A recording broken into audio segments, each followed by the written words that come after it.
and unmute. Hi there, everybody, and welcome to Roll with Advantage. My name is Joe, and I will be your dungeon master this evening.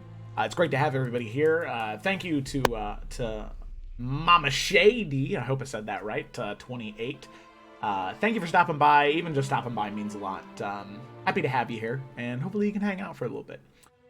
So, welcome to the Isles of Iverion, session number 11, I believe. 11, yeah. It's kind of crazy. This campaign's now been going on for almost 3 months, and it really seems like we just... Hey, I said it right. All right. It seems like we've been playing not for that long. It really only seems like a few weeks, but we're really digging in, and I'm enjoying it. Mr. K. Whoa, no. I don't know who that is. You got students in the chat? I guess I got students in the chat. Welcome, students. So, what's up, man? I don't know who this is. That's fine. That's okay. Follower since October, so that's funny. Well, whoever you are, welcome. So, we have a lot in store for tonight. As you can see from the battle map here, the party is in quite the predicament right now. They got 5 undead here. One of my characters had an epic 24 kobold death.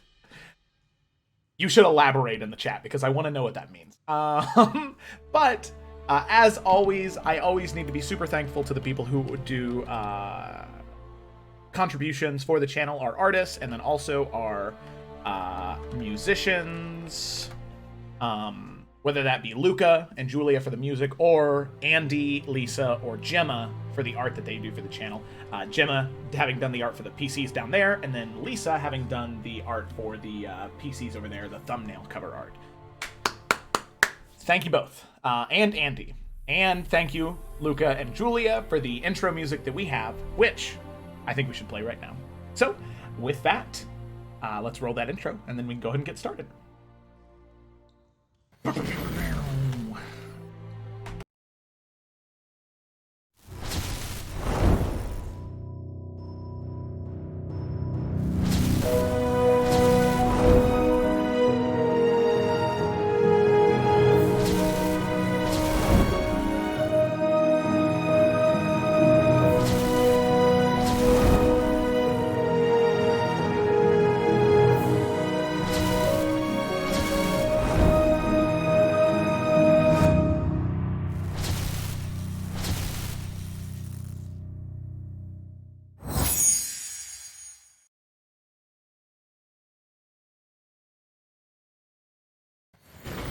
Transition. Hello, we are back, and one thing that is just new that's been there for the other campaigns for a while, but now over there we finally have a nice little quote from each character along with their stats, their name, and their class in case you get curious throughout the stream.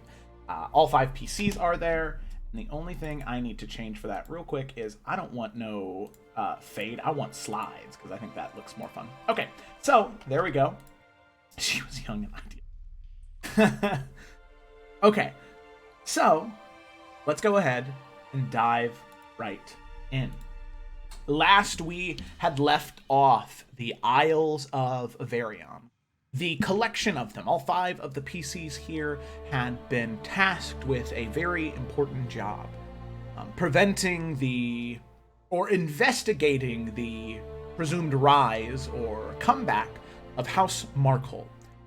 A house that was once one of the major houses of Iverion, the nation where all of them are living in, but many, many years ago, they disappeared off the map. No word, no nothing, at least as far as some can remember. And as far as the history books say, they just vanished in the blink of an eye. So now the party discovers that these individuals may be trying to return for some reason. Surrounded by monstrosities and undead, flanking them on each side. Any turn that they take that leads them closer to finding out more about House Markle, it leads them to more undead. Tied to House Markle is the Dowie, an ancient subspecies of dwarves, fabled for their ties to fate and magic. But also, in a similar fate to House Markle, they disappeared. There were portions of their history that are just gone, and no one knows what happened to the Dowie. The Dowie, however, were also famous and were renowned for their creation of magical artifacts, 5 of which the party have equipped to them, and 1 other one that the party has hidden away in a chest on a ship that they had taken to the current place where they're at, the capital city of Raven Rock. Now, getting to Raven Rock, they wanted to investigate the area and see if they could find anything related to either that cult of Markhole or the snake in the grass, an individual who was working with Bishop Vizira, the woman working in the temple, the Dragonborn woman who was a servant of this House Markhole, trying to bring them back. So, they decide to follow one lead before any of the others. They were told by someone on the ship that they had found that there were strange shadowy figures seen entering a waterfall near the farmers' district of the city. So the party, that being at least seemingly the least dangerous and the most fruitful path, they decided to head there. There was one problem getting into the waterfall, however. They noticed that there was one person who was out of the blue, or they definitely did not fit everyone else here. They were leaning up against a wall, and they were watching the waterfall. Very clearly observing the waterfall. So the party, Nalfian specifically, approaches that individual and convinces them that there was a very pretty woman who was talking about him just down the road. And Nalfian, after a few coercive statements, convinces the young man to leave his post and check out whatever woman was talking about him. However, I'm sure that he's going to be A-okay as soon as he figures out that there was no woman. But we'll see what happens. So, with that, the party makes their way into the chambers, into this cave, and they can see small crystals glowing and fading with light and energy. The entire area is shrouded in dull blue light, and they decide to move cautiously throughout the entire area, and they start to hear something. Twig is the first to hear that there is a voice, wiry and old, that says something along the lines of, "We must find the child." Knowing that, and keeping that in mind, the party listens for a little longer, but not before Grok, not being able to see Twig, as when she's shrouded in shadow, she's practically invisible, ends up stepping on her foot. Twig letting out a yelp. The hushed whispers stop. Footsteps are heard, and then as the party goes to investigate, they find no one here. They see one path that seems to be shrouded in cobwebs and shadow, and another path that leads ever onward. Specifically, footprints heading that way. So Nalfian, being one of the more stealthy, but also being able to take a few blows, he decides to stealth ahead of everyone else. And much to Nalfian's surprise, he sees 5 dead bodies in suits of armor. The suits of armor of House Markle, or the suits of armor of the guard in Raven Rock. The guard armor of House Kjaldarson. Yeah. We're good. Armor that he's very familiar with because of relationships he's had in the past. As he goes to investigate the corpses, taking a dagger and flicking up the helm of one of the creatures, he sees 2 beady black eyes staring back at him. Alive, but dead. Eyes filled with undeath. As slowly the bones begin to snap and writhe, the armor begins to crease and crack. There's not just one suit of armor with an undead shell inside. There are 5. All in this area, ready to attack Nalfian. So with that, Nalfian, you can see that they all begin to draw their swords, the weapons of House Kjaldarson, the weapons of the town guard. You prepare yourself, and all of the rest of you can hear the steel-drawn grok. You take off immediately before you're able to get any further. You are stopped, and it's just as far as you can get before you need to catch your breath, before you can do anything else. So with that, I would like everybody to roll initiative. Come on now, if you're right in their faces, don't be shit. Hey.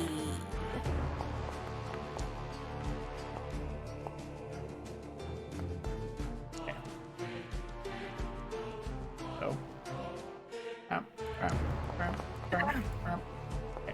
Oh, wow. That's when even Grok's rushing in there.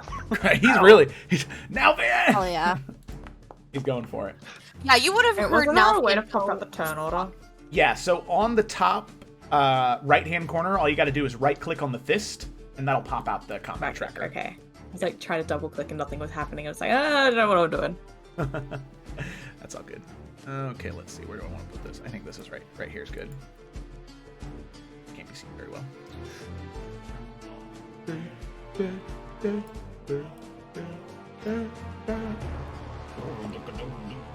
All right, there we go. Okay, very cool. So with that, we're going to go ahead and begin combat, and we actually start off with Twig right there up at the top. Oh my gosh. What happened? Hey, look at that. Are you good? Mark gifted a sub. Look at that. That's so nice of you, Mark. Hey. Yeah. Mama Shady. Nice. Okay. Oh, yeah. So with that, Twig, it is your turn. What are you doing? Okay, well, I mean, she drew her crossbow first and then, like, Oh, yeah. try to see what's happening. Oh, fuck, now I'm on the ruler. No, I don't know how to move. Okay, we're good. Oh, sorry. we're good. I still had the game pause. That's my bad. Oh, okay. Yeah, it wasn't your fault. I mean, she'd move up until she probably, like, catches sight of, like, the first one, like, there. Mm-hmm. Okay, yeah. And just immediately Hunter's Mark. I don't know if that does anything. Hunter's Mark, yeah. I don't need to do that. Now it's wanting me to roll for it. I'm just... this is fine. And just... They are marked. Quick cow. Oh my god. Bum, bum. Why does it want me to do things for everything? Oh no, I know what I'm doing, it's fine. Okay. So, sadly, the first attack, you pull up your crossbow... Oh, wait a second. What's happening? It gets through. Because of Dread Ambush. Oh, but... Yes. Oh, yes. man. Whew, that's rough. Sucks. It's fine. Yeah, okay. Alright, it's all good. So, seeing the undead rise, it's been a while since you've seen undead, even though you had seen the horrors that were on that island and those minotaurs, but still, the undead are the undead are just a little much to handle. Seeing them surrounding Nalfian, moving towards him, shuffling, groaning, you just fire 2 shots. Well, fire 1, reload, fire another, but it's just the anxiety starting to boil up right now, and you're just not able to deliver those blows with the same accuracy that you would want to. Okay, so do you want to move at all, or you conscious? Yeah, go back a little bit. Just give people access. Okay, yeah. Oh, yeah, don't block the hole. Okay, all right. So then with that, we come to Eurydice. So Eurydice, what are you doing? Okay, she can't see too much from down here, but she's gonna move up to about here, so she can see what's going on. Move up there. Yeah. Okay. Good about that. Nice. Okay, now I can see Nalfian stuff. And she is... What's the little ring on this one up here? What does that mean? He's Hunter's marked by Twig right now. Gotcha. Marked. Hoping that Nalfian is going to go for the one down here. And she is going to Eldritch Blast the one that Twig Hunter's marked. Okay, alrighty, sounds good. She hits. Eldritch Blast. I forgot that it doesn't just attack when I click on it. Yeah, you have to pick advantage or not. Okay, 22 to hit. That is a hit. So you charge up that Eldritch Blast, swirling around the like reds and orange and pinks in your hand, that very flame-like force energy, and you throw it out towards the undead, and that is a hit. So go ahead and roll your damage there. Okay. And that is 5 points of force damage. Nice. Crack. Yeah. And Slams into him. I'm going to move just a bit down here. And that is all I'm gonna do. Wait, can you not see Grok? You kind of just come in. Yeah, I can. Sorry? Can you not see Grok? He was down here for me! He was literally down there. What? Oh.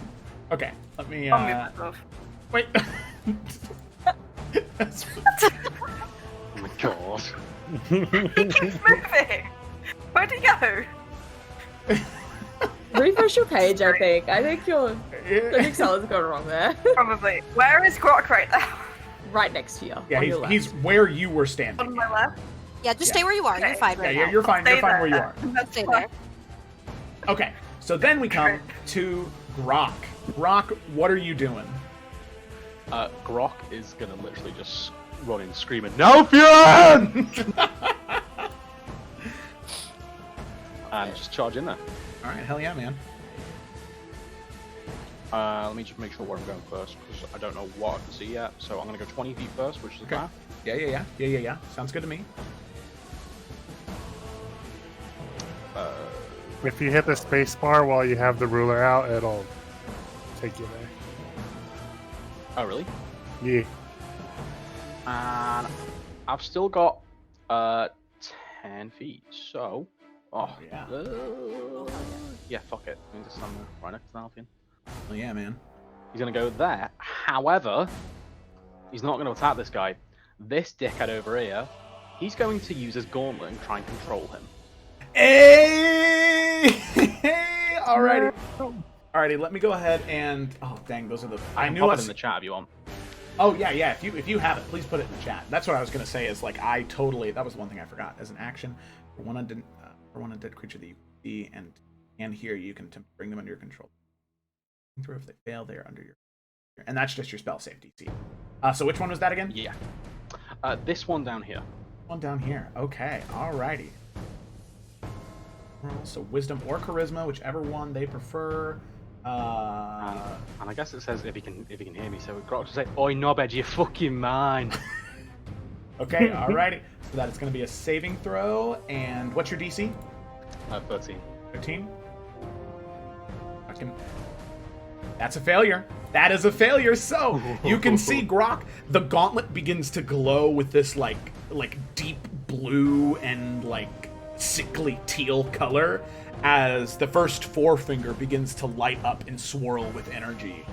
As you can see the one undead, just as it draws its sword focused towards Nalfian, it assumes a more like heroic pose looking towards you and waits for your command. Damn. Okay. Okay. So, So is that going to be on that specific one's turn still? yeah, then? on That's his the last turn, one you to do. pretty much control him. You tell him what to Damn, do. okay. Yeah. Yeah, okay. Alrighty. So then, anything else, Grok? Nah, Grok's chilling. Alrighty, cool. With that, Izzy, it is your turn. Alright, Izzy's gonna cast Chromatic Orb at this boy. Okay, all the way back there. Sounds good. Yep. I'm gonna try to get as much of a one shot as she can.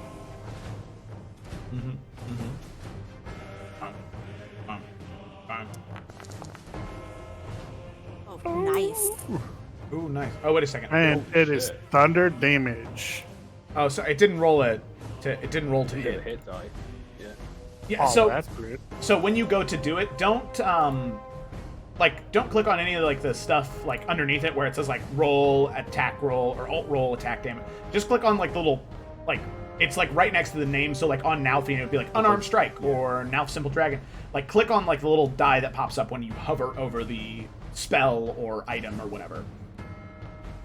Because then that'll roll a hit. But so let's. Oh, whoa! Ah! Okay, so it's a 17 to hit, which is why That was a lot of dice. Sorry. Okay, so then you said thunder, so we'll just take the 19 from earlier because I'm not not take that because it was higher. All right, there you go. All right, and then ignore this next roll. I'm messing with it. Okay. See if I can get just the no dice. Oh, okay, gotcha. Alrighty, so then anything else for Izzy? Is she moving or is she just planting her feet right there? She will actually move up to here, next to Twig, just so she has, right here, so she has better line of sight, essentially. Okay, gotcha. Alrighty, so with that, Nalthian, it is your turn. What you doing, my man? I'm going to manifest my echo here. Okay. And then, oh, that's cool. Cool. And then he's going to whip out his rapier and go for the guy right in front of him. Okay, so you will get that flanking for an extra d6 there. Oh, now, Jesus. Yes, he is. So that's a hit. No need to worry about the d6, so that's 9 points of piercing damage with the rapier. So you slam into it, cutting in, and you can see that you are just ripping away flesh, like cutting in and piercing into it. There's not any like bleeding or internal organ damage, but just whittling away at the magical essence that's tying it together. Awesome. That's it. He's just gonna like give Grok a little wink and just hold his ground right next to him. Okay. Alrighty, hell yeah, sounds good to me. So then we come to... is summoning your shadow a bonus action? Yeah. Yeah, okay. Yeah, gotcha. Alright, so then we come to the whites. So, let's see, we got all... It's kind of funny that all of them are going at the same time. So we have this one up first, who was Hunter's Marked, who is going to come down here to Grok, and is going to... Yeah, it's going to go ahead and get that attack, get that flanking. So, longsword, draw, and slash. That is a 6 to hit, that is a miss. Alright, next. Then we have this one right here, who is controlled. So, Grok, the one you have controlled, it is their turn. What would you like them to do? Grok will point at the one over there and just say, defend us. As it just sort of nods and then begins to make its way over. So it's got 30 feet of movement speed. Well, no, look at me being a boomer there. All right, 30. Okay, yeah, it'll get right over there. Nope.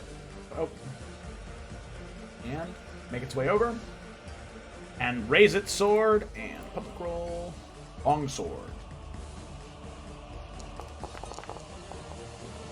And that's an 18 to hit. Wow, of course, the one that you control does an 18 to hit with 10 slashing damage. Alrighty, so there we go. There's a slash there as it just raises up the longsword and whoosh, slashes into it and cuts away some of the metal, some of the sinew, and then positions its sword to defend from any strikes. So with that, that's the end of its turn. And then we come to this white right here that is next to you, Grok. This one is going to try and take a slice at you. Longsword. Oh.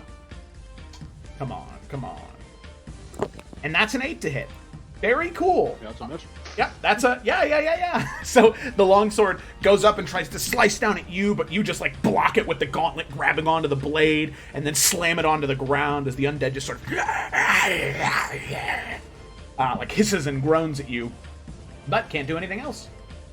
So then we come to this one right here, who just got hit, who is going to hit the other one back. Because why not? That only makes sense for it. And that's a 17 to hit and 9 points of damage. This is really working out in your guys' favor today. Yeah. Okay. So there we go. And then we have this one right here who was bolted. Gonna come over here to you, Grok. Right there. And it's gonna go ahead and take a slice at you. Normal.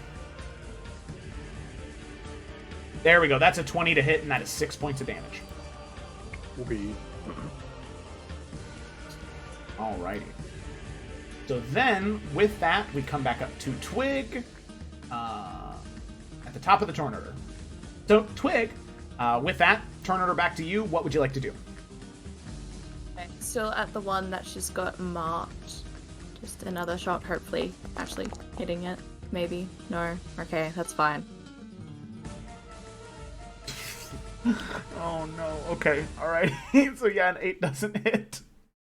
And then It's trying to corner, it's fine. is the and the light crossbow isn't a light weapon, which is weird. But yeah, so there's no bonus action attack either. Yeah. Okay. All right. Sorry, Twig. Okay. All right. So then we come to Eurydice. Eurydice, what are you doing? Are you doing the warlock thing? What I'm gonna do actually. Oh. It's not the warlock. Oh. At Oh Christmas. yeah, I'm gonna. Oh. Excuse me, John. You are very useful. I am going to go a little bit up here. If the stop saying things in the chat because it moves me every time. It moved my entire screen. Okay. Fuck. Fine. I'm gonna try and firebolt the one that I hit before and that Twig just marked. So I'm gonna see if firebolt does anything better than Eldritch Blast. That was unnecessary. Yeah. Didn't have to call out Twig like that. Child. She's a child. This. Eurydice. Jeez, and your quote's all about being good and doing good. Look at you. Terrible. That's yeah. Eurydice, not me. Child. Okay, You're still alright. bullying a child. How do you feel about that? Okay. Ah, 22 Don't be mad. At least you're doing damage. Alrighty, 3 points of fire damage. Yeah, that's it. Okay. I'm gonna back up a little bit because I don't want to die. Alrighty. Anything else, Eurydice? Scream. It's just Lisa and all Eurydice. I'm fine. Okay, alrighty. Enjoy your laughter. Alright, so then we go to Grok. Grok, what are you doing? Grog is just, with the angry brow earlier, just gonna smash it down on this one down here. Alrighty, you turn and get ready for the slam. Got a real jam going on. Welcome to the big ol' fucking anchor hell. jam. That's a lot of damage. 16 and 14. The 16 hits, that's 14 points of damage. Woo. You whirl around the anchor and just slam into it and rip off part of the armor. And you can see that it's still able to defend itself with the sword, but you did a good chunk of damage there. The one in front of you and the one to your right here, so these two, to your left and below you, they are both looking bloodied. Okay. Cool. Grog's just gonna chill where he is. Yes. I don't think you have very many choices. No, I don't. Okay, alrighty, so then we come to Izzy. Izzy, what are you doing?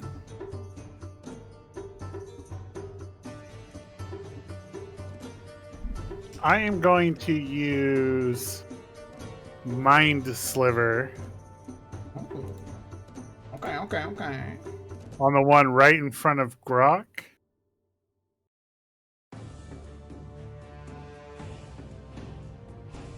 Front of Grok.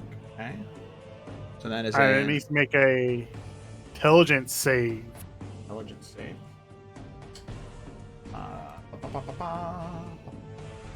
Intelligence saving throw. Normal. And that's going to be a 2 for the intelligence saving throw. Okay, so it takes 6 points of psychic damage, and on its next saving throw, it subtracts a 1d4 from it before the end of my next turn. Oh, okay, that's pretty good. Your next turn. Gotcha. Well, let's go ahead and use this weird brain thing right here. Oh, that just means concentrating on something. And we'll do a debuff. There we go, that's perfect. Okay. Firebolt damage. Damage them.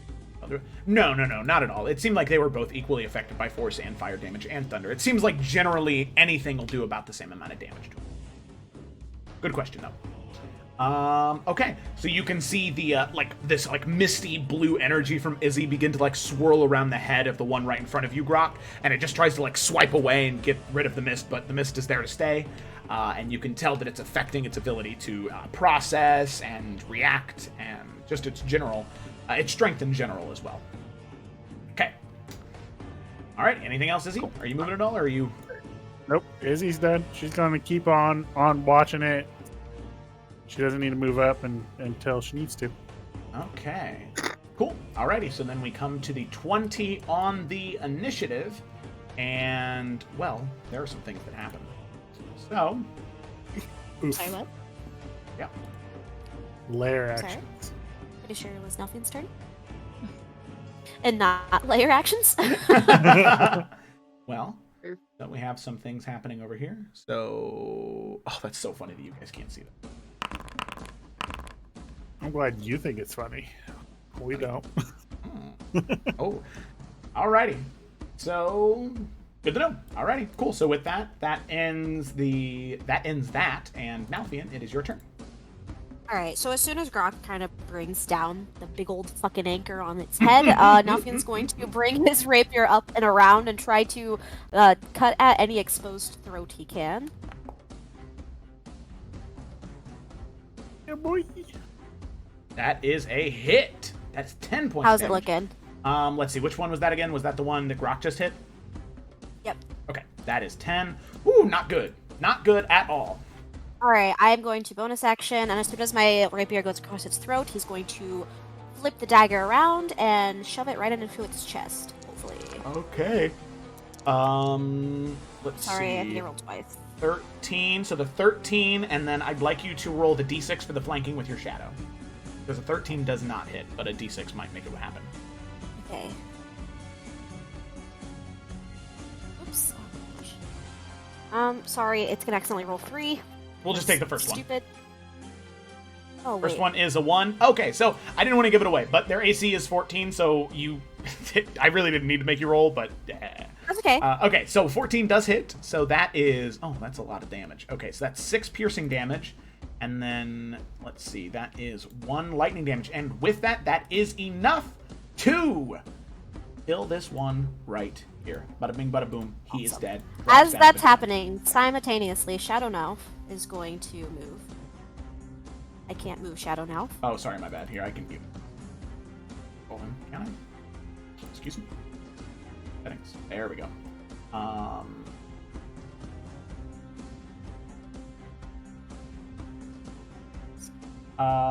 Okay, here. Let me... Sorry. Yeah, just tell me where you want me to move, because I'll need to do something different than Here. what I'm doing. Okay, just right behind the one for Grok. Yep, and I'm going to manifest Echo. My Echo is going to attack that one. Hell yeah. Alrighty. And then does it just use your rapier attack? It does. Okay. Nice. And hopefully probably missed. 14. maybe That. not. Oh my god! 14 points of damage? Jesus Christ, man! Whoa! Shadow Nelf, baby. I don't know if baby indeed. Okay, so 14 points of damage. Holy shit. Alright. So as Nelfian was attacking the first one, his shadow was basically copying every move and doing the same thing as he runs up to the second. Mm-hmm. Oh, yeah. And easy enough. Very, very close to being able to perform the exact same motion that killed the other one, but without that extra oomph from the dagger there, it's just not enough damage to put it over the top to kill it. Got it. That's it. But Twig is a shadow. Okay. So then, that's the end of Malf's turn, so we come to the one who is marked, who's going to take a swing at Rock here.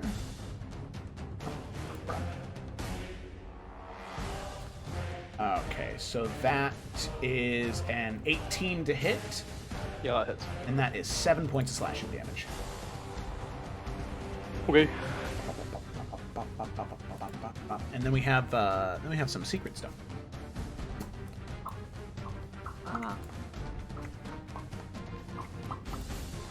Okay.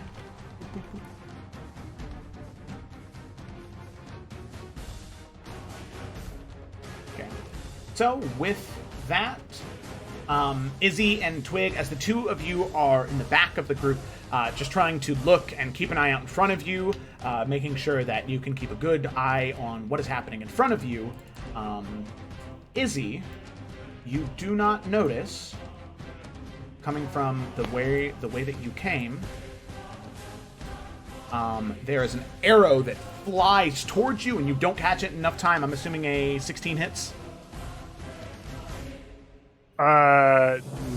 No, I can use shield. And Okay. that'll put my AC at 18. Okay, alrighty, so you use shield, you throw up the shield, the arrow collides into the shield and prevents you from taking that damage. Okay, but you now can see this white right over here. Do I, as part of me yelling and casting my spell, can I say from behind? Or is that too much for a reaction? Yeah, you can do that. Just as like a quick, like, oh, from behind. Yeah, that's fine. Okay. Okay, so then... From behind!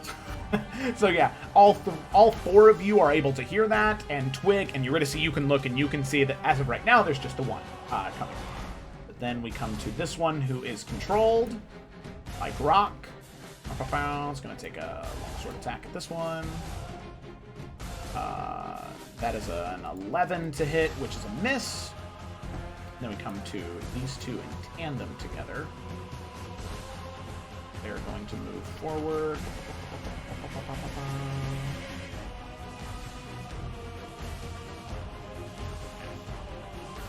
There. Okay. So then, Izzy, you have 2 more arrows that are fired at you in tandem. Okay, my AC is still currently 18 until my turn. So that's 1-7 and then 1-19. Oof. So luckily that one misses, but the one that hits deals 7 points of piercing damage. As you can see now, standing side by side, having just moved up, 2 more whites. So 3 altogether.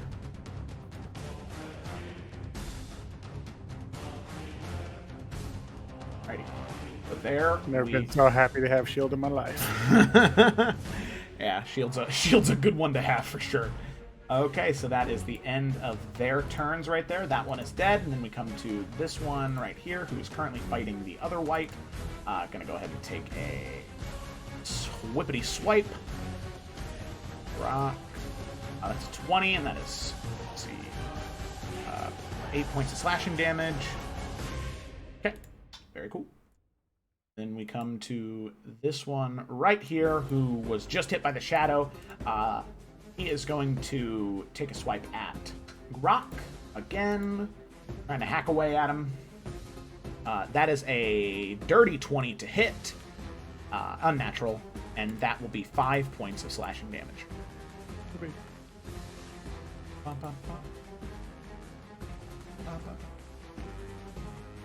Okay, very cool. Alrighty, so then we come to Twig. Here we go, Twig. You got it. Do I? Just a question. How's the one that I've actually marked looking? Because it has been hit, right? Yeah, it was hit by an Eldritch Blast and a Firebolt, but it still looks pretty okay. Doesn't look too tore up yet.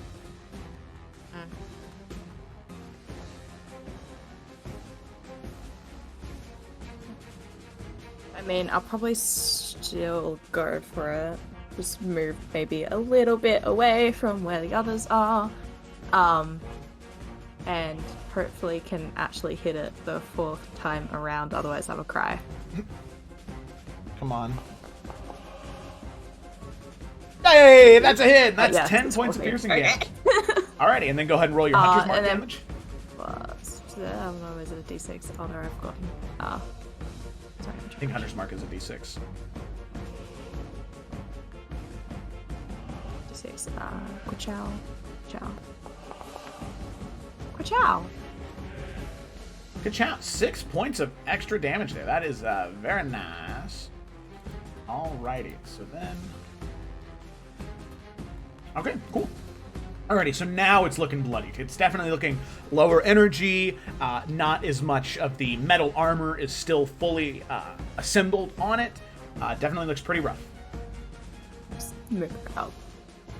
Okay. Just in case people still want to go in. Alrighty, so then Eurydice, it is your turn. What are you doing? So, those other ones are coming from down where we just came, right? Correct, yeah. There are 3 of them lined up in a row right now. Okay, I can't see them yet, but I know that. So Arrow in my shoulder come makes that here. obvious. I'm gonna come here because I know I have a bit more HP than Izzy does. Ooh, are they in a 10-foot radius of each other? Uh-huh. Okay. Mhm. Okay, then how far away are they?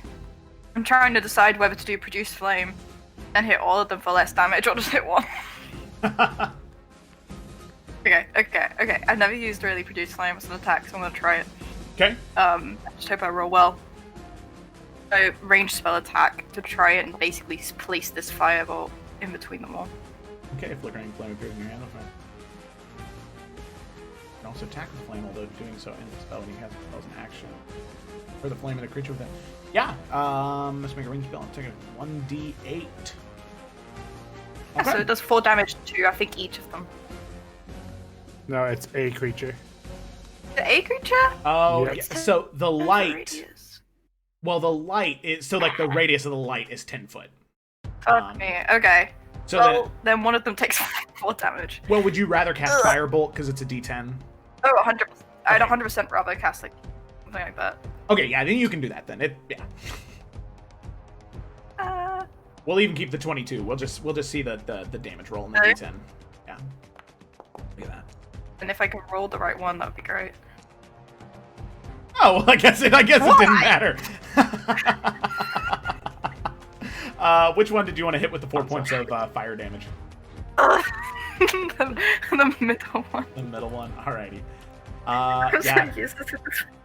You can hear as you cast the firebolt, you have a strange connection to a purple tiefling somewhere in the world with your lack of firebolt damage. Oh, fucking don't. Okay. Okay. Snap. All right. Anything else? I'll move a little bit closer because, yeah, I'm just gonna basically try and shield and Twig and Izzy for now. Aw. All right. That's very nice of you. Alrighty. So then we come to Grok. What are you doing, Grok? I think obviously the best one to hit's going to be the one with Shadow now helping out. So Grok's just going to twat him as well. Alrighty. Twat away.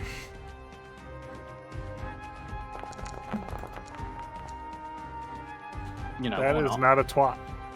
Ooh. Yay. Okay. Alrighty, so you go and twirl around and yeah.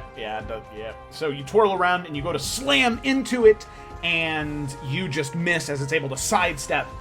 Luckily, there are no enemies in front of you where you were swinging, so there's no cause for harm to any of your allies. But it is just one big whiff of a miss. Okay, Oof. and then you're just kind of locked in there, right? Any bonus action stuff, or are you good? Nah. No? I'm good. All right. So then, Izzy, we come to you. Arrow in your shoulder. Shield fades away. What you doing? I really do appreciate you putting them in a group. Yeah. It's about time I get a group of these little bastards. Heck yeah, man. So I am going to cast Ice Knife at a higher level if I can figure out how to do that. And when you go to click on the spell, it'll prompt you and ask you which one. Second level. Oh, wow. Okay, but it's still, even though that's a miss, it does explode for those 3. Hey, look at that. Isn't that fun? Okay, so then they all need to make a DC, 15 dex save? Yep, and they take 14. 3d 14, yes. And then they would take half of the cold damage, which out of 3d6, that is just... Oh, that should have been another d6 in there. Oh, yeah, Weird. go and roll an extra d6. That's kind of weird. How do Okay, so 11. All right, nice. So let's have some dex saves all around. So that's 3 dex saves. Dex save. Normal. Save. Normal. Save. Okay. Ba-ba-ba. Oh, that's a natural 1, a 17, and an 18. Alrighty, so the first 2 fail, and they take the 11 points of cold damage, minus 11. I thought you said you had 17 and 18 because that would be 2 successes. No, a 3, a 7, and an 18. That's what I meant to say. Oh, okay. And then the other one takes half, which is just 5. Oh. Okay, but 3 of them looking pretty, still looking pretty all right. Not looking too bangered up at all. Alrighty. Anything else, Izzy? I'm just gonna tuck away in the corner. Yeah. Okay. I love how there's just a complete divide in the initiative where it's just like 8 whites in a row. Okay, so then now. And the fact that there's 8 in a row, I'm not sticking in the middle where. Yeah. In an attempt to distract these two from Grok, my main attack is going to come from Shadow Nalf, but first, Nalfian's going to run around, not leaving range, just the side of this one. You still would take an attack of opportunity from this. Oh, never mind. This one's dead. Sorry. My bad. Well, I was going to say, there's nothing there. Yeah, no, on my screen there was. Yeah. That's okay. So trying to bait him to focus on Nalfian. So Nalfian's main attack is going to come from the Echo to distract this one. So that's where that's coming from. Okay. Oh, fuck. 10. You do get the Would flanking. the shadow get the D6? It does from get the Grok? D6. Yeah, roll the D6 there. It actually matters now. Gotta roll a 4 or better. No, Oh, dang. no, of course not. No, 13. So, that would have been some good damage, too. Oh. Is that the same? Are your dice rigged? Are your 3D dice rigged? Because that's the second 8 you've rolled damage. The 3D weighted. Loaded George dice. So with that, the rapier is just... The shadow's able to block the shadowy blade, or the undead is able to block the shadowy blade out of the way and dodge the attack. Well, my bonus action, because my shadow can't do that, is going to come from me. Which is going to be my offhand. Dagger, yeah. So this one. Oh. Yeah. And 17 points of damage. That's a lot of damage. Or no, sorry, 11. Already 11, that is 9. Still a lot of damage. 2 is still a lot of damage, yeah. So this one that you're right in front of, Nalfian, looks pretty rough and does turn its attention to you, especially from that much damage.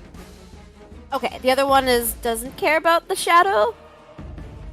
Okay. As soon as Shadow Nalf, as soon as he misses, he's just gonna fucking flick him off, I guess. Not that he cares. Yeah, undead, they don't have a great concept of flipping off. Okay, so Shadow, yeah, because there was no damage done, it just turns its attention to its rock, because that's the one that dropped an undead It's earlier. okay. I got one away, so Okay. it's all good. So that means the one that you did hit is going to use its turn to take an attack against you now. So we got longsword, pop, pop, pop, pop. It's a 15 to hit. I think that's a miss, right? That misses. Yeah, okay. Alrighty, so then that is the end of its turn. Then we come to this one right here in front of Eurydice, so it's just going to take a longbow attack at Eurydice. 16 to hit. Yeah. Alright, 5 points of piercing damage. Nope, pulls the arrow back, fires. This one just sort of flies past and cuts into your arm. You sort of grab it as there's a slow trickle of blood from it, but nothing too bad yet. Then we come to this one right here, who is controlled. Gonna take another. They're just duking it out over here. Just slugging. Yeah. Okay, that is a 17 to hit, 10 points of damage. That is a hit. Whew. Alrighty. Then we come to this one right here. Gonna take another longbow attack at Eurydice. That is a 16 to hit. Yes. And that is 6 points of damage. So that means you've taken 11 so far. Uh-huh. Okay. Man. Alrighty. Woo. Yikes. Alrighty. And then we come to this one right here, who's going to take another longbow attack against you. If it doesn't. You're just really getting the volley right now. And that is a 15 to hit. Yeah. Oh, and that is 9 points of piercing damage. I'm gonna use a Hellish Rebuke. Ah, yes. It has to make a dexterity saving throw. Dexterity saving throw, sounds good. Dex saving throw. Normal. That is a 18, so it'll take half damage. Yeah, but I'll roll the damage. If you go into your spell book. Yeah, it's the damage. Okay. Yeah. And only then have- you just want to mark. There's a little checkbox. You just want to have it not consume a spell slot. Okay. Okay, there we go. Okay. Right. Ooh, wow. Oh! Damn. Hot. Damn. Hot chicken. Tell me what you're missing. Damn. 19 points of damage. Okay. The second damage, what was that again? That was 6? 9? 8? What was it? The second damage was 9. Or It like was the one, 2. the one you just took was 9. The one I points just of took. damage. Yeah, the one was 9. Yeah. Okay, but that is 8. Still 8 points of damage to it, and woo, man. So the arrow like slams into your arm, and you kind of reel. But as the blood is pouring out, you just flick some of the blood back, and mid-air it catches the flame, slamming onto the face of the white. And you see it kind of recoil, dodge most of it, but still some of its hair and undead flesh begin to burn and smolder from the hellish flame that was threw onto it. Okay. Alrighty, so then we come to dead guy right here, and then we have this one right here is gonna take a swing. Mount, longbow, or longsword, I mean. That's a 16 to hit, 6 points slashing damage. All right, they're really going for it right now. Okay, so then we come to this one right here. This one's gonna take a swing at Grok just because since the shadow wasn't able to do any damage, it didn't have any reason to turn its attention. Because right now only Grok is killed any that at least it can see. Or well, Nalfian. Ooh, I don't know. Grok is right there. No. All right, we'll do this like this. Grok, roll a d4. If it's even, it's you. If it's odd, it's the shadow. Like it's 50-50. Okay, so that's even. So it's gonna come for you. Alrighty. So longsword, normal. And that is an 18 to hit, and that is 8 points of slashing damage. Okay. Okie dokie. Alrighty, so with that, we come back up to Twig. Man, I might as well just had all this like fucking shit going into Yuri. So, I'm just. Does the spacebar thing work? Wait, chow? Ciao. Isn't that thing handy? Yeah. And I'm why is that gonna? I'm gonna cure Winter. Aww. 7 healing. Ain't much, but it's honest work. And I'ma just bed back. I'd love you enough to take the damage. That's fine, honestly. Alrighty, so Eurydice, it's something. Like Twig said, it ain't much, but it's honest work. It'll keep you alive. Anything else, Twig, or is that about it? That's all I can do. Alrighty. With that, we come to Eurydice herself. Eurydice, what are you doing? You just got healed. Some of the wounds begin to close, but you still can see that those 3 whites are pulling back 3 more arrows to fire at you. Oh no. This isn't good. Because I don't have any way to up my health. But okay. I believe I'm gonna back up. Oh wait, that's a really good idea. Yeah, but I all right. That's high risk, high reward. It really is.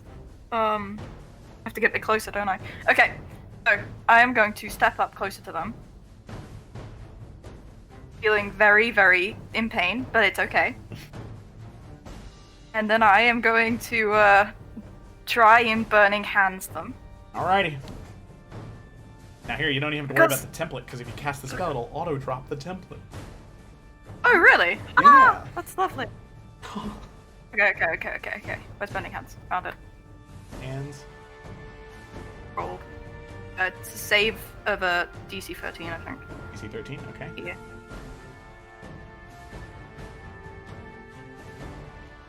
Please don't fuck it up. Please don't fuck it up. Okay, 14 points of fire damage. Oh, that's pretty good. Okay. Oh, I see why it's blue now. Okay. So then, 15-foot cone. Alrighty, sounds good. And alrighty, so... 13 deck save. Oh. Please don't. Oh, that's really funny. Why? You drop Why? the cone in an odd area. I didn't realize I was doing. I'm bleeding. That's okay. And then I don't know how to rotate it now. Oh, that's really funny. How do I? That's all right. Well, There you go. Burning hands. Yeah. Okay. So, I know that when you go to cast a spell, you just rotate your... Oh, do you use a mouse? No. Ooh, okay. That's the... I need to Why get one is it because... mouse? I know, it's causing problems. Dex save. Normal. And 3 dex saves. Up, up. So that's a 20, an 8, and a 10. So that's 2 failures, 1 success. Oh, yeah, okay. For the one at the end that you just Hellish Rebuke succeeds, so it takes half damage from the Hellish Rebuke, half damage. But these 2 take full damage. Crack, Please and don't die, please. all of them are still standing. The flames, you No! expunge them from your hands as the flame just crackles and swirls and consumes them. But as the flames rescind and fade away, all 3 of them are still standing. Okay.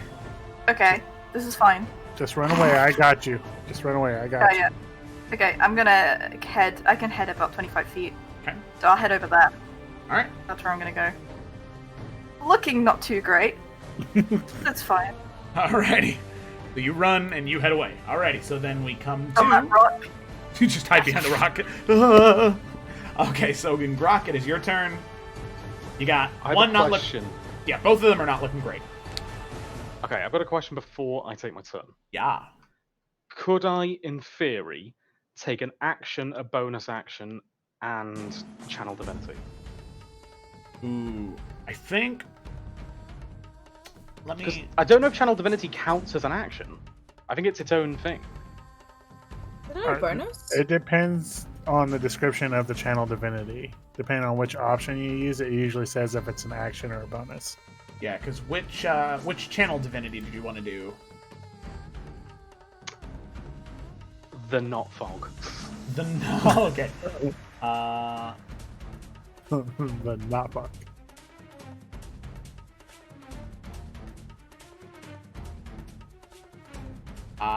Okay. Okay. Oh, you know what? That's something we actually need to. Let me actually edit this real quick because this one should be. That one you're talking about should be a bonus action.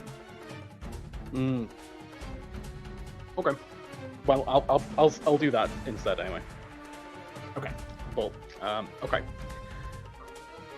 So, Grok is going to kind of like look at the girls, look back at Nalfian, put his hood up so that at the side they can't see him, and then put his finger up to Nalfian and say, shh, and then channel divinity aspects of the ferryman. Okay. Which I'll link. Oh, it's not linking. Why is it not linked? And so, like, we can't see any of this besides now. Yep. Oh, so you gotta hit the. When you gotta read it, it's for the best. Is it? Yeah. Yeah.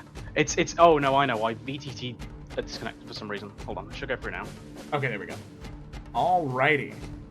So, you can see Nalfian with that, as soon as he pulls away his finger, just all of this, like, seaweed begins to grow from his hair, and barnacles begin to cover all along his face, replacing his beard, and you can just see that it is bloated and disfigured like a drowned corpse, a truly horrifying visage.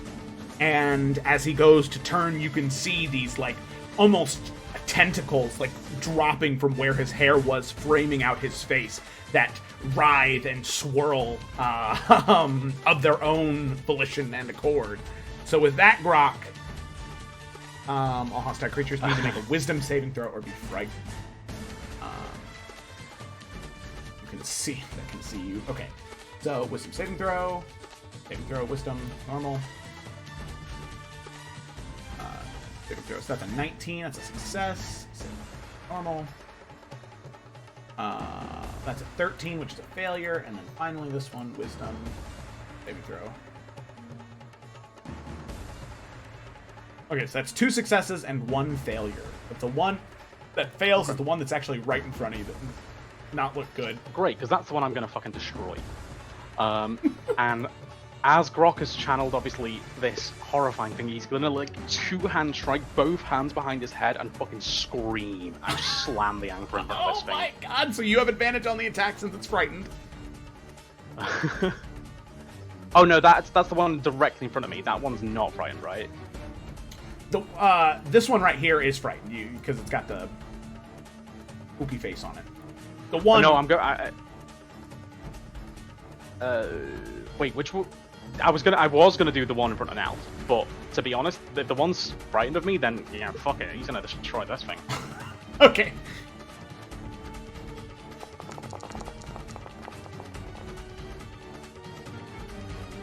Okay, yeah, good thing you rolled with advantage. That's a 24, 8 points of slashing damage.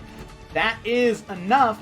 You can see that the anchor slams into it, and there's this crack and this sculpting sound, and then the body falls over, dead. So with that, some hit points there. Rock, yes, you do. You regain, 3 plus whatever your charisma modifier is. 6 hit points. Cool. So now, Finn, you can see as soon as the anchor hits and drops down onto the ground, some of those tentacles that were coming out of the back of his head, framing out his face, begin to slowly climb down his body and around his legs, and just reach on to the undead corpse, and there's one part of the leg they wrap around and just begin to squeeze, and you can hear this disgusting suction noise, and as it pulls away, there is no leg left as the tentacles slowly rescind back up into the hair. Okay, alright, anything else, Grok? Yes, actually, Okay. he's going to move. He's gonna move here and face this. Like, he really doesn't want anyone other than Alfian to see him like that. Okay. Wow. Ay. Alrighty, so yeah, you do, and Nalfian, it is, even though it's not directed at you, it's still quite terrifying to look at. Okay, so with that, yeah. Izzy, it is your turn. Alright. Izzy's gonna move down here. Okay.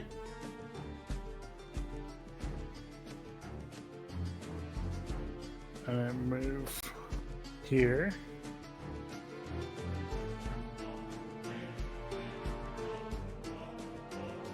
And she's gonna cast Burning Hands as well. Okay, alrighty, sounds good to me. Alrighty, go ahead and cast that Burning Hands.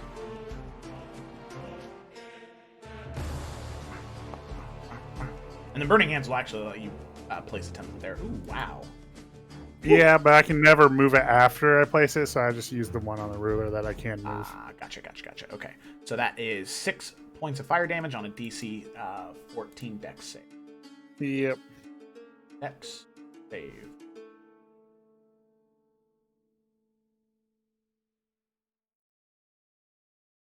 Alrighty, so that's an 18, a 21, and a 19. Ooh, so that's still half damage. That's still 3 points of damage. Each one of them. Oop. Yep, and then she's gonna run back behind the wall again. Because, yeah, she doesn't want none of that. Okay, alrighty, sounds good. So then with that, Nalfian, it is your turn. What you doing, Nalfian? I guess trying to regain some composure and trying to not look at Grok.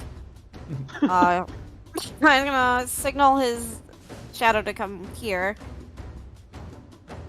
Oh god, and then just make an attack at the one in front of us. Okay, alrighty. That is a 20, that hits, and that is 13 points of damage, and that is enough to drop it. Alright. See the rapier whisper just pierces into it, and as you pull it back, the blade is covered in this like thick black ichor, and as you pull it back and flick the rapier, the ichor just sort of slides off the blade, but the undead drops down to the ground dead. Gotcha. How are these things over here looking? Both of them are looking at about the same, where they're just kind of blow for blow returning it to one another. Alright, I heard Izzy earlier saying behind me, what I'm gonna do is...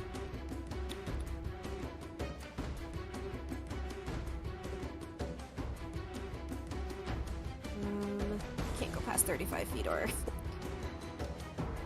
my shadow disappears.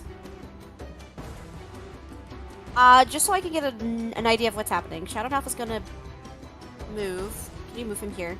Yep.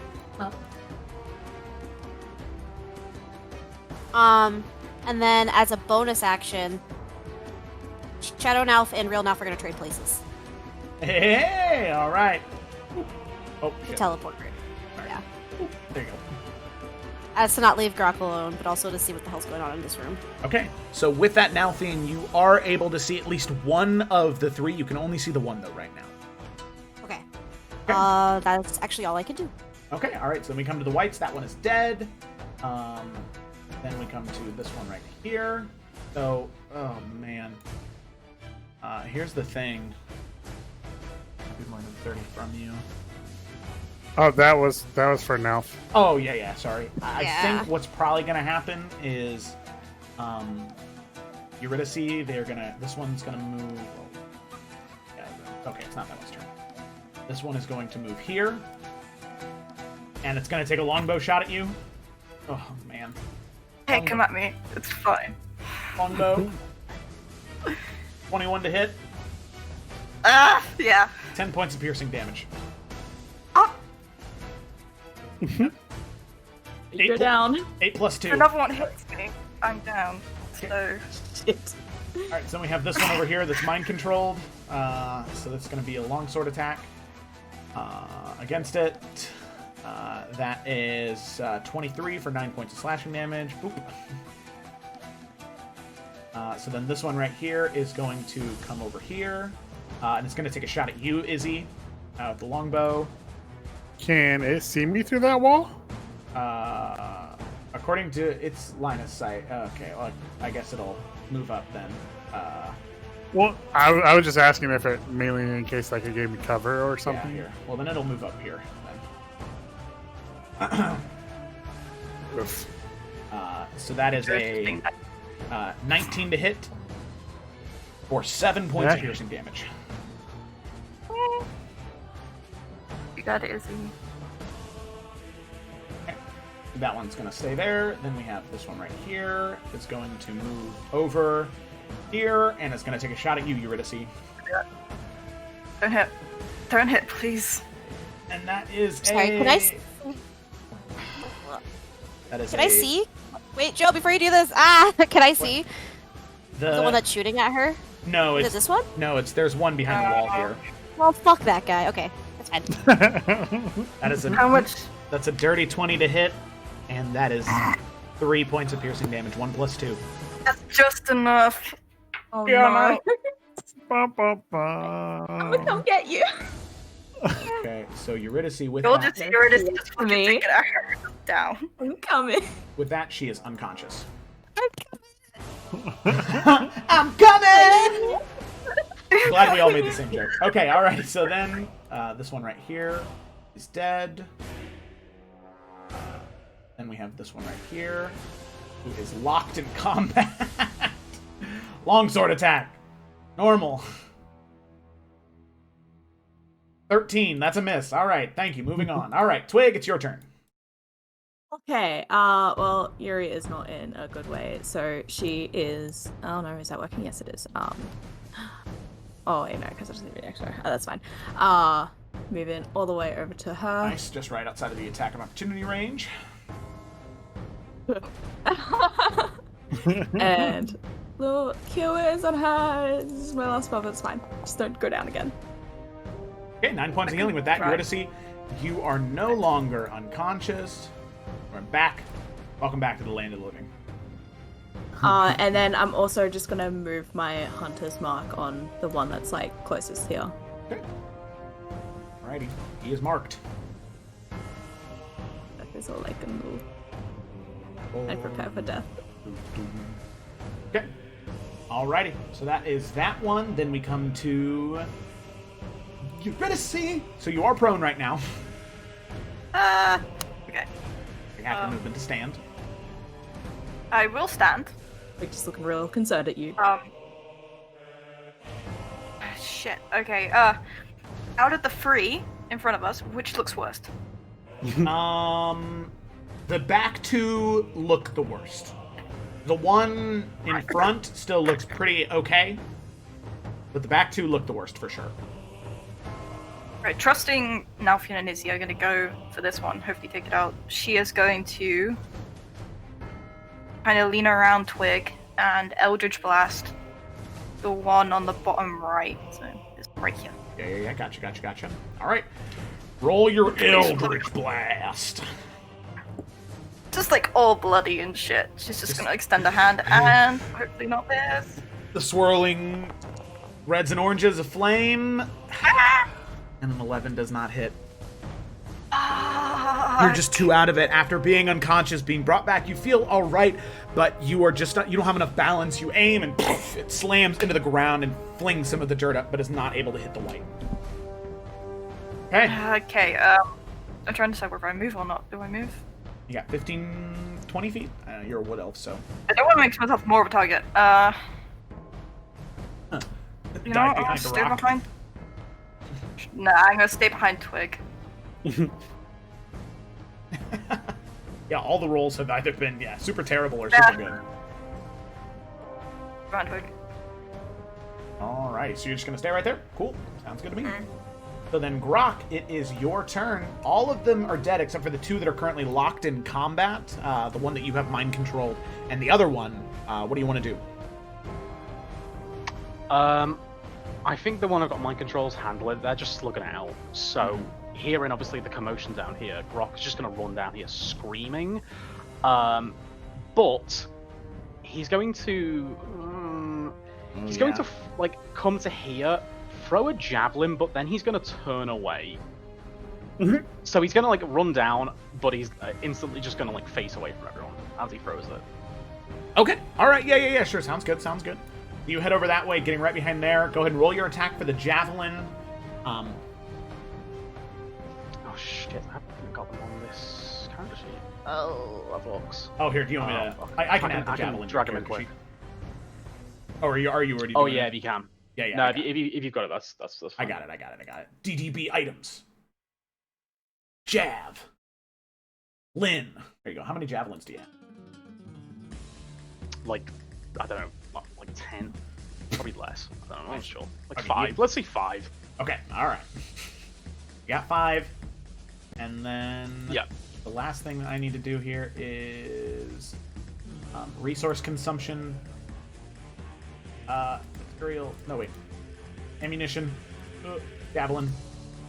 1. Alright, there you go. So now whenever you throw a javelin, it'll actually consume a javelin from your inventory. Cool. Alright, there you go. Cheers. Yeah, he's just gonna fucking yeet it at that one. That you can see. Probably not, since he's doing quite a bit to try and hide his face. I don't think anybody would see it. Right, the focus right now is on the individuals, on the whites, not the people. Oh my gosh! Hold on, 1 sec. Let me just make sure it's not. Yeah. No, I can't. No, never mind. Alrighty. Alright, so the javelin throws, and then, you throw it hard enough that it slams into the stone behind the white right here, but it does not hit. So that you turn around, facing away from the party. Okay. So with that, Izzy, it is your turn. So I'm going to use Gimmadin's Paralytic Missile. Okay. On that boy. All right. It needs a DC 14 Dex save, or it is paralyzed until the start of my next turn. Okay, Dex save. And if it fails by 5 or more, it also goes prone. All right. And that is a 5, so that is prone and paralyzed. Look at all those icons he has on him. Crazy. Get him, Nalf! Alrighty, so with that, then it comes to Nalfian. Yeah, as soon as he sees the state that Eurydice is in, and Twig and her just kind of over there by the rock, he's fucking legging it in. Yep. So they all have advantage, and they're all crits. Fucking great. Ooh, this isn't gonna roll with advantage, is it? Yeah. Should I just try for the nat 20, maybe? Yeah, go for Or it. does it not matter? Oh, okay. Just want to end this guy's fucking career. Hey! That's fine. do it. I mean, it was a crit anyway, but yeah, that's fine. It makes my life easier. How's it looking? After the 1, let's see. Use crit, yep. After the crit, it's dead. Oy. There's 1 attack. Oh yeah, now. Then you can throw your dagger at one of the other ones if you'd like. Fucking hell yeah, I will. All right. Do I just make a regular dagger attack, though? Yep, it's the same thing. It's all dex. Alright. 23, 7, 11, another 11 points. What's...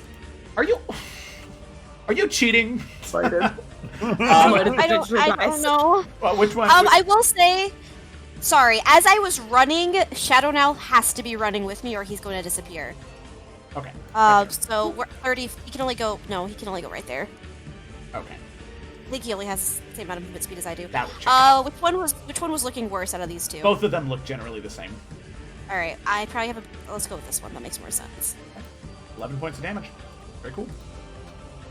So both of them are still hanging in there, but this one right here looks really not good. That's okay. Yeah. I just want their attention. So the dagger Off of me. slams into it, but now you're missing your dagger as it's currently slammed in the chest of that undead. That's all right. I'll blow this guy a kiss and just wait for him to come at me. Alrighty. So then we come to the one that you actually shot. He is going to return your kiss, but with a longbow attack. Okay, normal and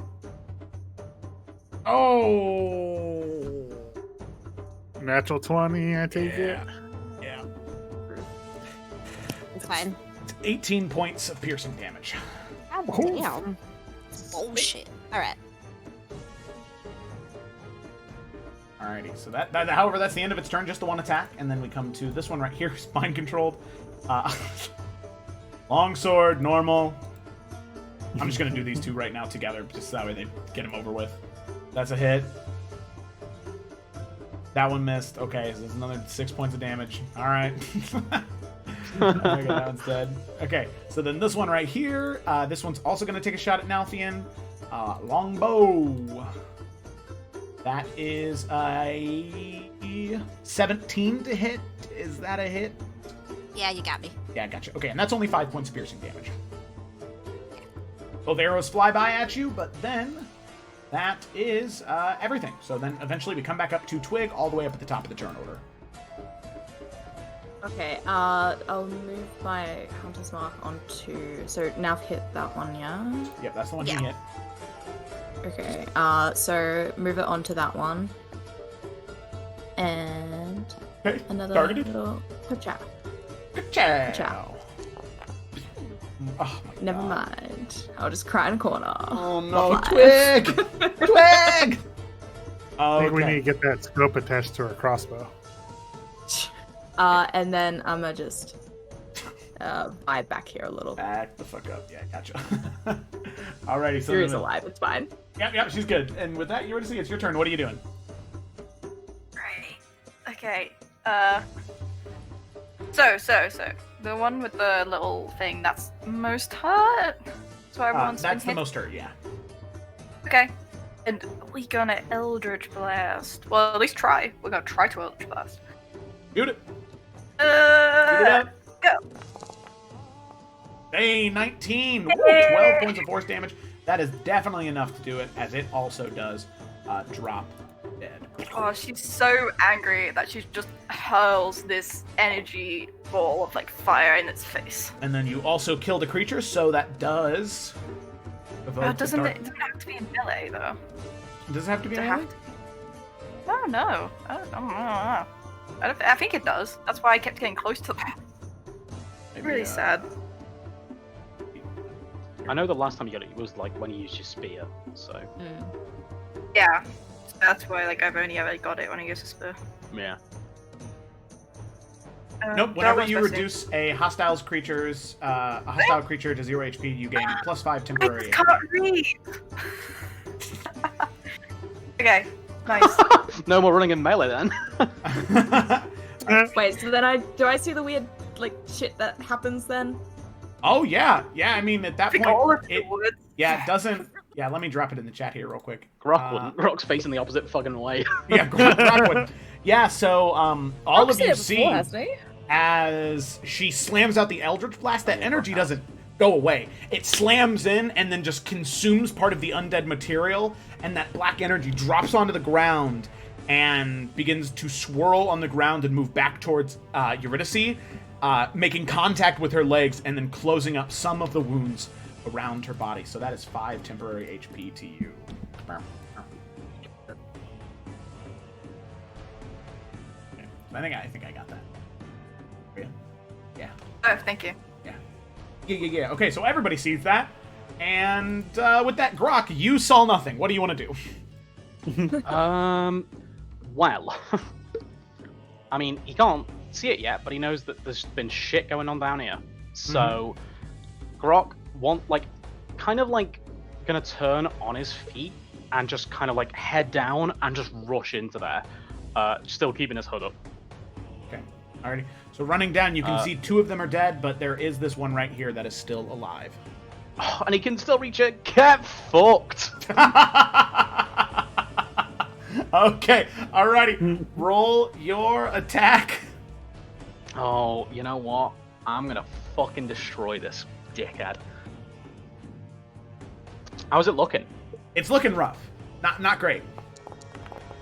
Please be a hit. Oh no! Wow, fuck my life. Oh no! Oh, I'm so sorry. Oh. I'm so sorry, Jamie. It's okay. Right. Anything else, Grok? Yeah, you can bonus action a healing potion, actually. Yeah, oh yeah, there we go. Right? Yeah. 2d4 plus 2. I think I've still got. I mean, I don't know if I'm going to use this one actually, but correct me if I'm wrong. If I'm wrong, I'll get rid of it. I think was the one that I can't remember the goblin's name on the ship. Did she give me a greater? Or was it a normal healing potion? Oh, you know what? I think she gave you a common one. This greater one was. I was showing somebody how to do it, and I was using Grok's character sheet. Sorry, okay. that was my bad. I've got 2 normal healing potions, then that's Okay. fine. I will change that to 2. Yeah, I'm just gonna drink a healing potion then. All right, 2d4 plus 2. Lickety clack. Down the track. Lots and lots of trains. That's 6 points of healing. Alrighty, so with that then, Izzy, it is your turn. And she's going to use Gimmadon's Paralytic Bolt again. Aw, man. Alrighty, so DC 14 dex save. Dex save, normal. And that is a 13, so that is a failure, so it is paralyzed, but it does not drop prone. And then I will continue on my way. I am on my way from White. There, because I still want to kind of keep it in sight. Okay, In alrighty. case it does something dumb. So then it comes to Nalfian. Oh, Nalfian? Can I ask to do something really extra? Sure. What do you want to do? Okay, I want Nalfian to rush in and since it's paralyzed, grab it from behind so Grok can straight up fucking do its weird tentacle shit to it directly. Oh. Nalfian wants to literally put its arms behind its back and just force feed it to Grok. Is that okay? Grok, would you allow that? Yes. Okay. Alrighty. I mean, obviously he's trying to face away from the party as much as possible, but yeah, he is. Okay, alright. Let me see what everybody else's passive perception is. Izzy, 11. I really want to see this. 14. I'm so close. Okay. Izzy. Oh, man. It's just the 11 passive perception is what gets me. We are around the corner. Look where Nalf is next to the thing, you know? Yeah. I don't know how big these tentacles are.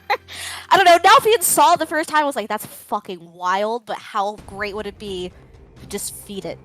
Okay, I'd say that the 3 of you don't see anything, but you hear something as Nalfian, you do grab it and sort of get it in that full Nelson position. Yeah, and Grok, exactly. you sort of begin to stomp towards it. The tentacles just begin to grow from the sides of your head. and they begin to reach out towards the undead and like wrap around the head and swirl all around it like a constrictor snake wrapping around its prey until it eventually grows tighter and tighter and tighter until there's just this wet snap, this as the force from the tentacles is so strong that it just pops the head. And eventually the tentacles retract. And Grok, you regain another, was that 5 temporary HP? Or whatever it was before? 6. Nalfian does that for you. Easy enough. It was paralyzed. It would have died anyway. No problem at all. Drops dead. Its head completely destroyed. And with that, it seems as though the threat of combat is no longer there. And all of you can now look out on the battlefield. So the three of you, Izzy, Eurydice, and Twig, you heard that squelching crunch and slimy noises. Nalfian, you saw it, and Nalfian, I'd like you to make a wisdom saving throw for me. Oh. Alright. Sorry, is it the skull? Is it the brain?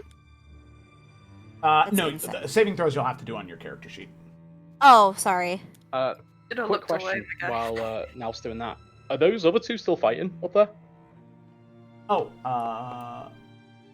Yes, but... Oh, okay, yeah, the other one, the one that you have mind controlled will win. Would I be afraid of Oh, him? cool. It's not Grok. I mean, you know Grok, but there's something else there. You know Grok would never hurt you, but you feel very, very uncomfortable. And it's, like I said, it's not anything Grok is doing to you. There is something else there that is causing you to be afraid of what Grok is right now. Alright, Nalfian's just gonna, like, slowly back away, and he's just gonna say, friend, you might want to do something with Fuck. that. Yeah. And he kind of like puts his hood down, and the aspect fades. Okay. The tentacles and barnacle rescind, the flesh returns to its normal dark gray texture, and the barnacles begin to chip and fall off onto the ground. So, with that Nalfian, the fear passes. It wasn't anything too intense. It was just a gut feeling of fear. Yeah. So with that, as you come out of combat, you look to one another, and you prepare to decide what you want to do next. We're going to go ahead and take a quick break there, because I feel like there's going to be a little bit of momentum here afterwards. So with that, we'll go ahead and take a 10-minute break, and we will be back shortly after that. So thank you. Yeah, F for that guy, am I right? So with that, thank you so much for watching, and we'll be back in just a little bit. All right? Farewell. BRB.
We are back. Hello and welcome back. It is great to have you all here. Welcome back from the break. Happy to be here as well. So we are going to go ahead and jump right back in. But as always, if you over the break you happen to go and get some snacks, drop something in the chat because that's just I like to know what people are snacking on while they're watching the stream. But before we jump in, as always, we got to roll the intro because the intro is so cool. Why would we not run it? Oh my gosh. Cheap day pizza, 2 pickles, fuck it, cereal. Hell yeah. All right, roll the intro and we'll be right back.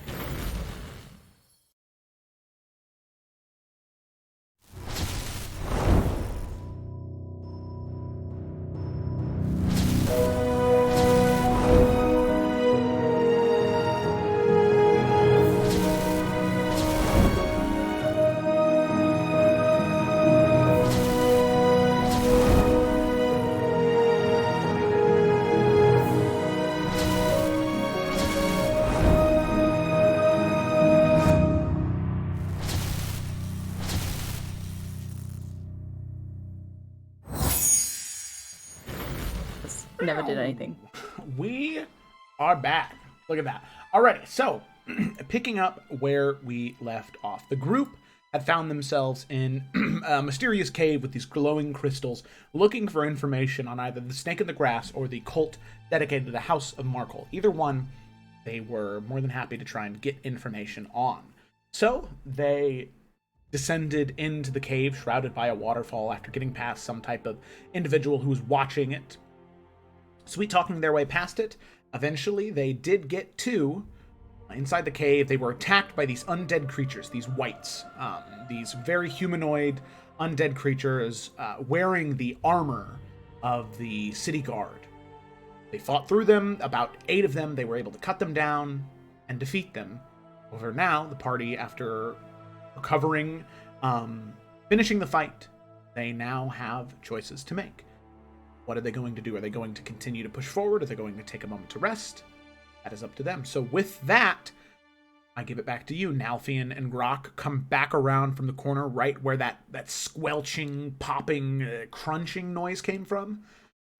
Both of them look fine. Grok even looks better than what he looked when he was originally running past everybody. And with that, I give it back to you. What are all of you doing? Sliding down the rock.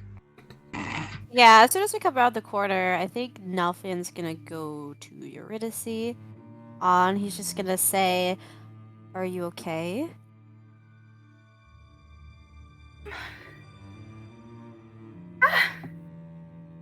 I'm fine. I just. Okay, so what we're gonna do, Nalfian's gonna, like, grab you, and he's gonna, like, sit you down. We're gonna rest, and you're going to rest. I think we all need a quick break, a little breather. I don't think anyone else was expecting that. No, not at all. Right. Wouldn't it be a good idea to make sure that there's nothing else here before we do? Oh shit. There's one over there. He's mine. You know. Oi, knobhead! Brock just yells that and says, "Come over here."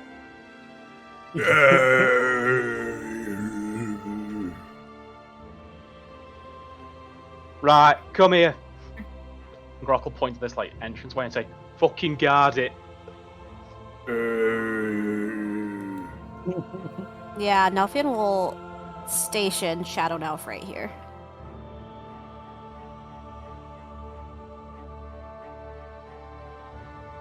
You got it, handsome. You're right. Oh yeah, Nalfian will, like, shoot him a wink. Roll some finger guns his way. Flirt with yourself. Right. He would. Are you all good? Is everyone all right? I'm doing all right. I took an arrow, too, but should be okay. I'm fine, but I do think we need to take a break. I'm kind of looking at Eurydice.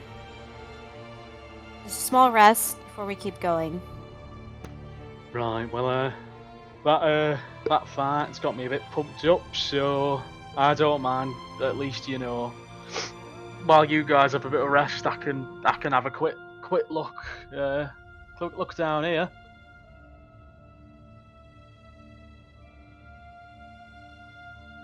Joe, are any of those bodies in this area still? Any of the corpses? No, none of them are in that. Well, there's one right in front of where Grok is. Okay. Can I cut its head off? And it has like a. Does it have like a helmet that shows that it's from, like, city guard? Yeah, the helmet. Yeah, it has like a full face covering helmet. Okay, so like this is like standard issue that they would get. Yeah, correct. Yeah. All right, I would like to cut the head off with the head still in there. Okay. And like loop it onto my pants so that way I can carry it with me. Just in case someone gives a shit for it. Nalfian wants to have proof that this is what the fuck was going on in here. All right, sounds good. So you've got the head on your waist. Yeah. Kind of clinking around down there. Like I'm gonna actually wrap up that now and try to heal a little bit. Bandage it if I can, because ow. Alrighty. So with that, you guys are taking a short rest, taking a full hour just to breathe for a moment. Yes. Yeah, Grog's gonna perch himself against like the wall here, and just kind of have its anchor on him, just waiting, facing down here. And Izzy is looking down this way along with Shadow Nelf, resting as well. Okay, I'd like both of you to go ahead and make perception checks as you're staring down those areas.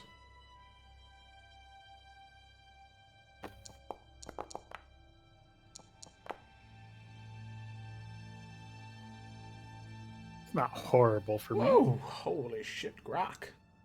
Rock's on high alert. He's pumped up. Yeah, so Izzy, you don't exactly notice anything from that area. You keep an eye fixed on the cavernous hole that leads further away from these small crystal caverns. But other than that, you're not exactly... you don't really see anything else that really draws to your attention. Grok, you looking at... You don't see anything coming from... this general area, or even from over here, like all the way over by where those cobwebs are, you can see something that looks like a looks to be like a metal foot, maybe of another suit of armor that just perhaps wasn't able to have been Wow. brought back, Like animated. yeah, reanimated. So it seems like those ones might still be more human than these ones. However, with that, as you are looking down, you do think you see something down this way, back the way that you came. I think you might see a person, somebody trying their best to cling to the shadow, and somebody who you can tell is damn good at it. But in this moment, you're heightened. But you can tell they're hiding from you. Is this like mid-rest, or towards the start, or towards the end? I'd probably say towards the end.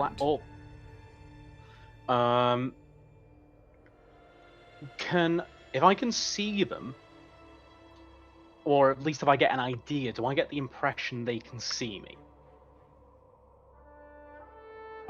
You do get the impression they can see you. Grok will point to, with kind of like propped up against the wall with his arm. He'll like make it look like he's scratching his back, and then like try and like point towards like the spot next to him at the wall, like whoever's like paying attention, preferably like Nalfian.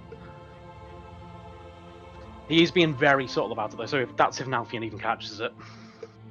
Wait, you have to catch it. She's got a 15 for passive. Yeah. Twig would catch that. A little further away, but yeah. And so would Eurydice, but Nalfian would catch that. Nah, he's too busy looking at Eurydice right now. She is that To be honest. And like Well, all this area is all shadowy, right? Yeah. Anything that does not have that blue haze to it is very shadowy. Yeah. Okay, well Twig will just like slowly just like make her way around where that where the glowing is. So she's like staying in the shadows and just try and see if she can like look for what Grok's trying to like hint at? Yeah, go ahead and make a perception check with advantage. He is giving you a general area to look, but this individual is very hard to see. See if with it catch him. Oh. Okay. With a 19, you can see a shadowy outline, seemingly hiding behind this rock right here. Every once in a while, looking out, looking. Is it I obvious? kind of look at Grok. Okay, that's what I was gonna say. So Grok will turn to Twig, like scratching his beard, and with the same motion of scratching his beard, like he'll turn and go, just like not even looking at Twig, just looking in that area. And as he scratches his beard, does like a shush sign very subtly.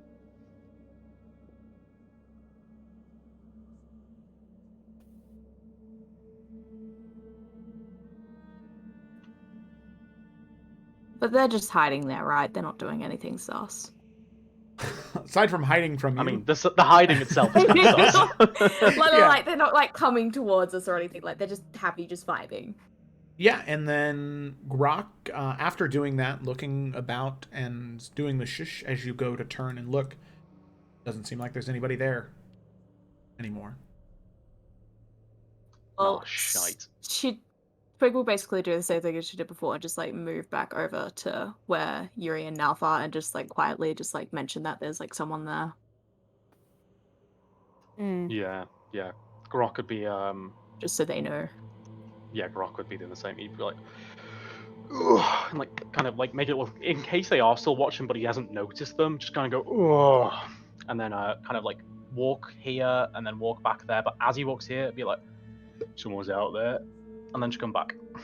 Yeah, hearing that and like seeing Twig and how they're acting, nothing will pull his attention away from Eurydice and like just kind of get up to stretch and walk over here just to see what's happening. Okay. Malfian, go ahead and make a perception check. It's the eye.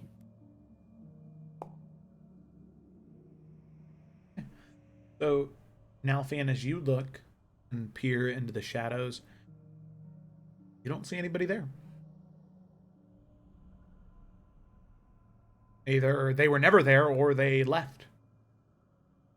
Can you ping again where that was coming from? Yeah. Down here, right behind this rock. All right. You said that there was more bodies out here, correct? Yep, there were the other two bodies. The one is still the one that you cut the head off is right behind Grok right now, but the other two are right here. Okay, I'm gonna just say loudly enough. Oh, sorry. Go ahead, JB. I was literally gonna. I think we've probably got the exact same idea. I think you should accompany me as we check out these bodies over here. Oh no! You know what? You have a look at the bodies. I need a piss. All right. Yeah. Sounds about right. And Nothing's gonna walk out here.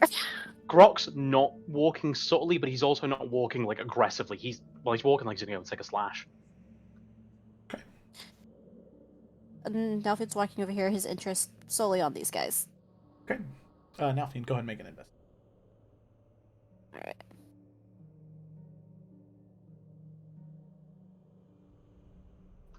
And as Grok goes past this area, he's going to at least have a look past as he goes past. Okay. So Nalfian, it doesn't seem like these two undead, like they have any wealth or money or anything of value on them, except the the one up here to the north of you. That one does on its left ring finger. There is a golden ring there. I'll take it. You take it. But I'm going to, even though I don't find much else, I'm still going to keep myself occupied searching. Just one eye just over here. Okay, and then you also, I'm assuming since you're a dark elf, you can read Elvish, right? Oh yeah. Okay. Inscribed on the inside of the ring, in Elvish, it says for Bella.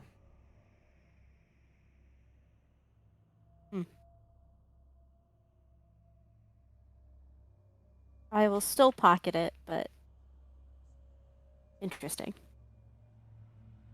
So, that Grok, you head over there and you sort of give a quick glance and go ahead and make a perception check. You're coming over here. Grok will also, in case that person is listening and he doesn't notice them, he is actually going to take this.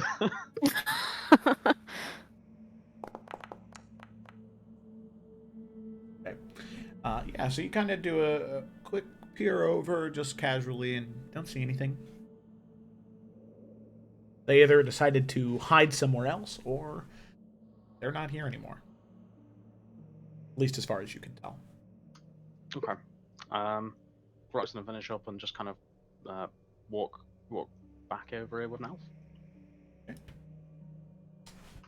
Alright. Right. Anything good on him? Oh, just a ring, and that's about it. Doesn't No. look like it's worth much either. Nah, waste of time. And Grok will kick one of the skeletons or corpses as he walks past and goes back in here. Yeah, Alfian will follow. Well, he'll say to everyone now that he's here, if there was someone, and I definitely saw something, they're not there anymore.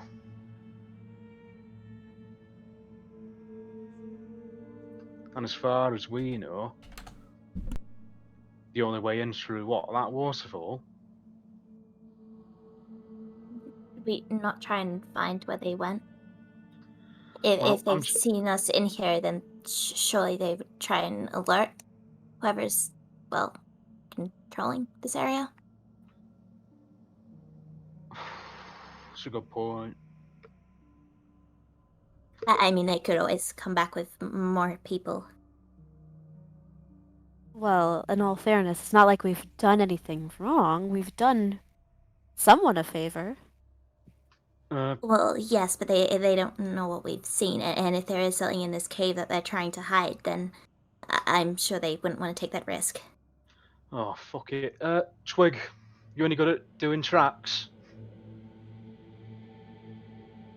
I could try. Right, let's go. I'll come with you. Okay. He just walks off, assuming you're following. Yeah, a little hesitant, but then she'll kind of do a little quick talk to her. Is it a good idea to catch split up. the party? Good idea. I mean, Grok's already fucked off. No, So- they'll be fine. Don't worry. Grok knows what he's doing. Where did it even go? If anything goes wrong, I'm sure we'll hear it. Right. Right. Well, should we Grok's check not this gonna other wait for room Twig. He's back gonna here just. then? Grok will just straight up go behind where he thought he saw them. Okay. Yeah, if they're going that way, Nalfin would not recommend going much further, but we will definitely check this room out. Oh shit, I threw myself. Oh, never mind. I thought I threw myself off the map. And actually, Shadow now would have disappeared. There you go. Thank you. Okay. So, Twig, Grok, the two of you head out and away, and with that, Twig, I'd like you to make a survival check for me. Looking for tracks specifically. Do I get advantage because Grok's helping? Grok, are you proficient in survival? Oh, let me check. I don't think so, but I'll check. No. No. Okay, so yeah, So straight. straight roll. He's just a bodyguard. Is it your favorite terrain though? Oof. I mean, it's a cave, so no. Okay. So you do see. Not exactly a tracker. Yeah, you do see kind of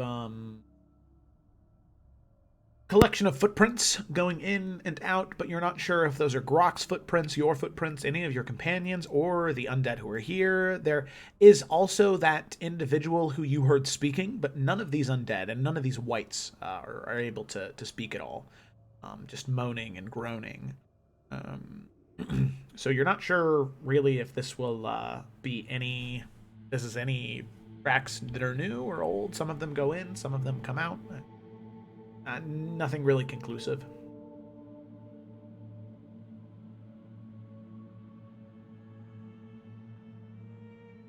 we could try seeing if they're outside. If they're going somewhere to alert people, it could just be outside the cave.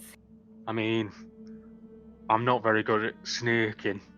I mean, we can have a look, but I'm shite at sneaking. If anyone sees us, I can fucking kill them. But, you know, I don't really want you getting in danger, to be fair. I mean, other than, you know, the fucking undead we just killed. Right.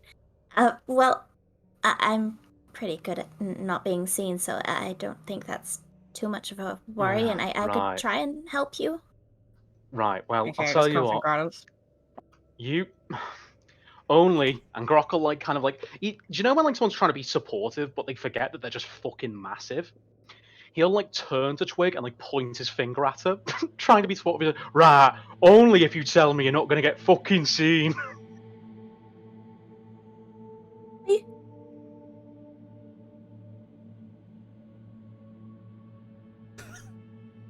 I like to imagine that silence was in character. Gemma, are you there? I am. Okay. All right. Wait, could you not hear me at all? No. Man, I don't know if it's a noise suppression thing. That's a bit awkward. I don't think I will be. Right, just want to make sure you're safe. Don't you worry. I'll tell you what. You have a look. I'll keep an eye out, but I'm ready to fucking rush in and kill him. And Grok will sneak over here. Well, not sneak, but he'll fucking walk over. Yeah, pretty much. Yeah. Twig will be a bit more delicate about things and just like kind of like skirting along the wall. Just like just keeping out just in case there's anything like more that she'd notice, or maybe, I don't know, fucking individuals around. Trying to go into the shadows? Okay, cool. Yeah. Go ahead and make a stealth check stealth for me real quick. And I'll say that's with advantage because you are staying in the shadows there, so you're practically invisible.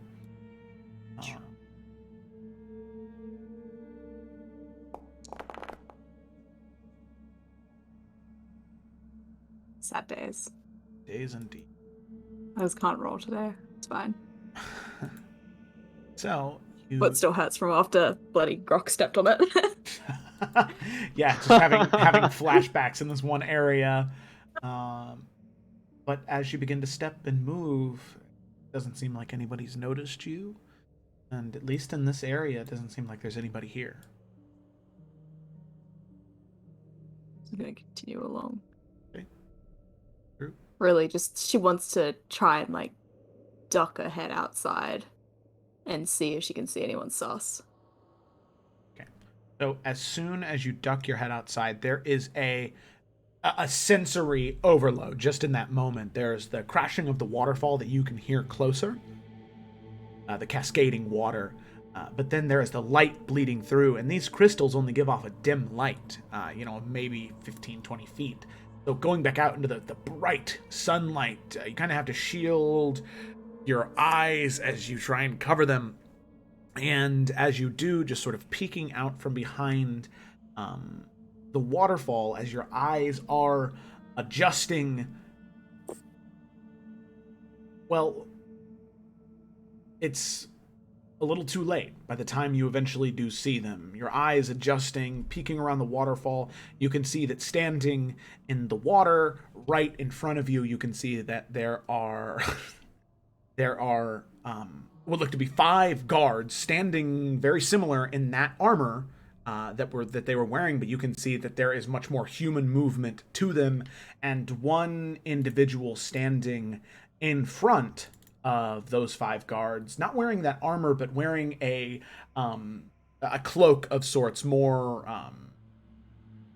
noble looking clothes, but he has very raggedy, shaggy, like dark gray and black hair, a scruffy beard, and you can see that his one arm is like tied around in bandages slung around his shoulder, and you can see that the older man sort of looks down at you with the 5 guards next to him sort of drawing their weapons, and he kind of looks to them and says... I'm just gonna say, as soon as Twig's seeing them, she's gonna try and duck back in.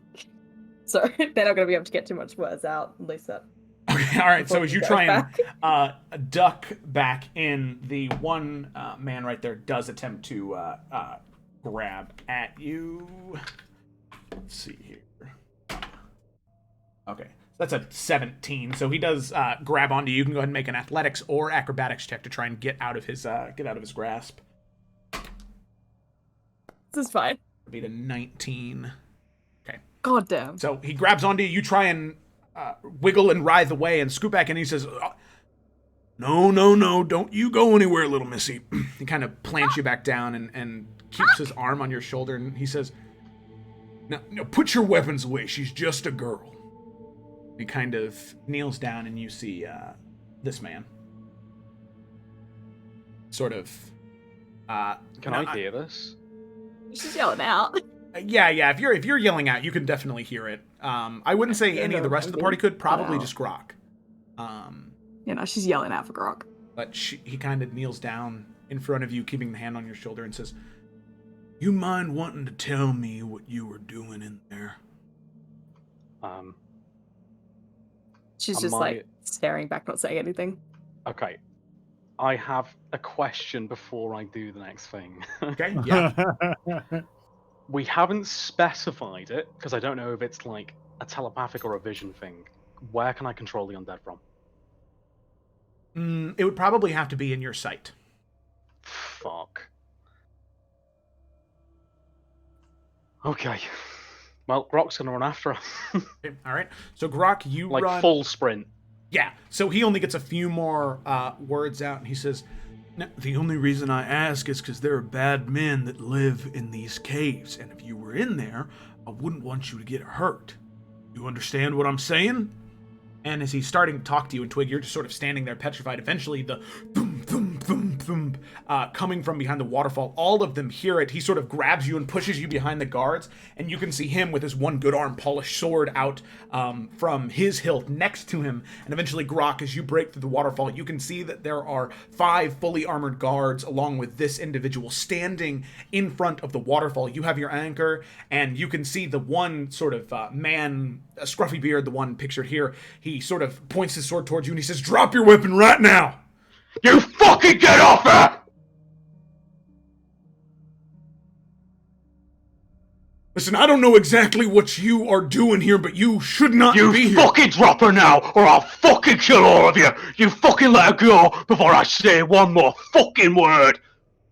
Listen, nobody's touching her right now. She's behind us because you come stomping down these caves like a madman. Now tell me, what are you doing in there? Away.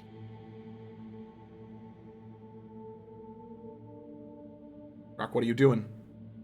Yeah, you guys can hear the yelling back and forth. Okay, we're fucking coming right fucking now. Yeah, we're running. You're just like, fuck, Yeah, let's go. same. I said, drop your weapon! Oh yeah, Nalfian, does Oh. Nalfian recognize this voice? Oh, yes, you do, Nalfian. Oh no. Friend of yours, I imagine. Oh, Grok will drop his anchor and say, I don't need no fucking anchor. Twig, are you alright? I'm okay. Right. She gets right behind me right now, or they can cut me down, but I'll fucking choke you out before they do.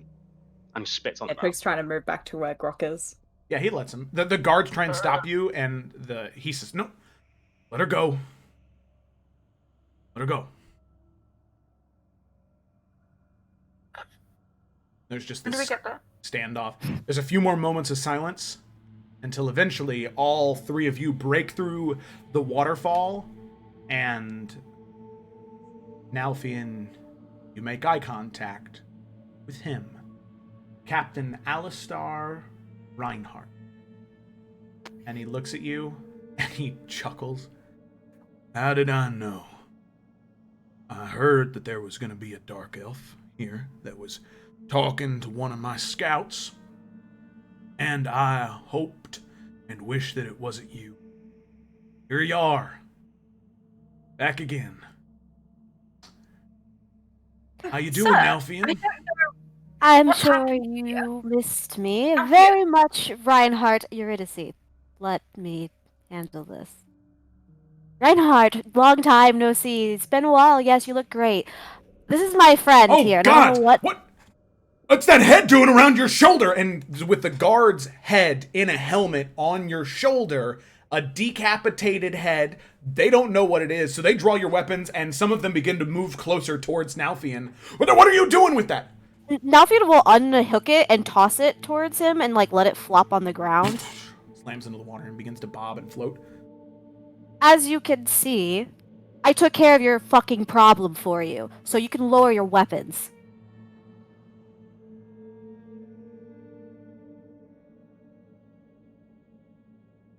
I know you haven't been here in a while, Nalfian, but I think the thing you misunderstand is you don't have the power right now. To me, all of you told my scout to go away, convinced him to leave his post. Then you sneak in here, and now, as if you are presenting the keys to the lost treasures of all the kingdoms, you throw a decapitated head of one of my guards in front of my feet, claiming that you solved my problem, because Nalfian, I think, as always, you don't have a god's damn idea what my problem is. Can I kick the, like, helmet off of it so he can see the fucking face? Yeah. I mean, Grok would, Yeah. Grok Look would at the have said something. face! It's undead! Nalfian's not gonna say anything. He's just gonna kick it and just stare him dead in the eyes. Grok would. He's fucking undead, you soft lad. We're fucking killing him. Yeah, and Izzy said that as well. Like, We didn't want to go into the waterfall. Alright, she's gonna step forward a little bit. This is a bit of a misunderstanding. I want you to look at me, not them, because they don't have a lot of people skills, unfortunately. What happened was, we know that maybe running into mysterious waterfalls isn't the best idea. As you can see, we have a child with us, who maybe doesn't know any better. Okay, she looks at Twig. She's curious, she loves nature, she doesn't so much like cities. She ran in before any of us could stop her. We were very aware that we might get in trouble for trying to go after her. Nalfian took it upon himself to try and make the guard look away for a second so that we could get to her. And lo and behold, we get in there, looking for Twig, just looking for our friend, who we've sworn to protect. And suddenly there are, I don't know how many undead coming at our faces. Look at me! And she shows them all, like, the barely healed cuts and stuff. This is atrocious! You call yourselves town guards, yet this is living. How many meters from people's doorways? This is horrendous. Honestly, and then you come and accuse us? I think the public would not be too pleased if they knew what was right around the corner from them. He sheathes his sword, and he steps a few steps closer to you. Do you want to tell him? You want to go out and tell the public that there are undead underneath their feet around every square inch of this corner? You want to go and tell them? You think that's a good idea? You really do? Alright, I think you can get out of her face, and if you're gonna talk that way, you can talk to me. We are working for the Barthold family. You don't trust me? Send a raven and you can ask for yourself. We weren't sent here to stir any pots. We weren't sent here to do anything with your fucking guard. We came here on a hunch. And we weren't expecting to find what we found inside. We'll be happy to go. But what we are doing here is nothing to harm your precious city. If anything, we were trying to fucking help. Of course. How could I be so naive? So, all of you are free to go. After you come with me and we have a small discussion in a private area, because as you can see surrounding us, and you can see now there's maybe a crowd of 40 or 50 people that are beginning to crowd around the pond near the waterfall. Crowd's starting to form. I know this isn't a problem for Nalfian here, but doesn't exactly give the rest of us a good look. Why don't all of you come with me? We can have a little discussion in the privacy of the keep, and we can go from there.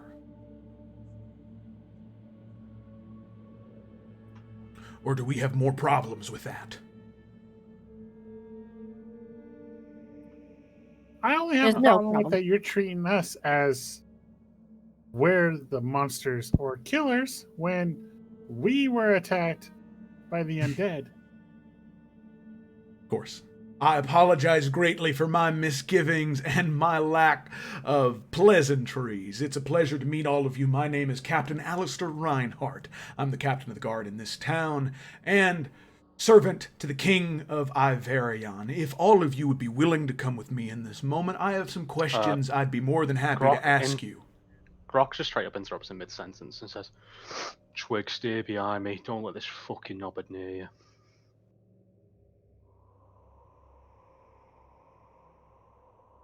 And he's just staring at the guy. Please, follow me. Now, if you want to follow this dickhead. If we fucking don't, it's gonna be a much bigger problem. Yeah, we follow him. But we haven't finished looking at this place. We could be still missing something. They're not gonna let us back in there. Unfortunately, some people are idiots. We will have to come back and finish the job. Yep. Yep, of course. And Izzy would say this because she feels she is the smartest person in the room, so she'd say it straight up. She don't care. Oh, he heard you. Yeah, that was in character that he was responding. All right. Please follow me. We're in for a little bit of a walk, so please follow me. As we're walking, sorry, go ahead. Yuri's gonna message him just before they get to the crowd and say, anything bad happens to any of us, this entire town is going to know about those undead before nightfall. He stops dead in his tracks and he turns towards you. And you can see there are a million words that are on the tip of his tongue, and he just swallows them and smiles. Of course, I wouldn't expect anything less. Turns back around. It is... Here, I can add it to your... It doesn't come up into the thing, so it's like, fuck, I got the Captain Alistair thing, not nothing else. Oh, no, you're As we're walking, like Nalvian's gonna walk like directly, like right next to Grok, just keeping his voice down, and he's just gonna say, "This guy is a real fucking prick, but he controls everything in this city. We have to be careful." Grok's like trying to be quiet, but he's like kind of like, I don't know if Twig's like letting him, but he's kind of like ushering Twig like behind his like leg. Little bodyguard. And then Nalvian's gonna say, "And he really, really does not like me." Right. I almost fucking killed the prick, so... I'll be yeah. I swear, if he fucking touches Twig, I'll fucking break him. But... He won't. He won't. I appreciate the sentiment, but I think it'd be a good idea not to hurt any of these people. See, that's the thing. They mean well. Take that with what you will. Oh, fuck it. And Grok will like snap his neck a few times and just fucking down his water skin full of like warm grog. Okay. Sounds He good. is a captain, then it should be okay, right? I mean, of course he'd be a little more than hostile towards you, Nalfian, if you were, well, doing something less than legal. Yeah, that's not exactly it. It'll be fine. Just, for the love of God, calm and just let me talk sometimes. Don't swear, don't get angry. Did you sleep with his wife? No. Just It might ask be you. best if Eurydice does the talking, though.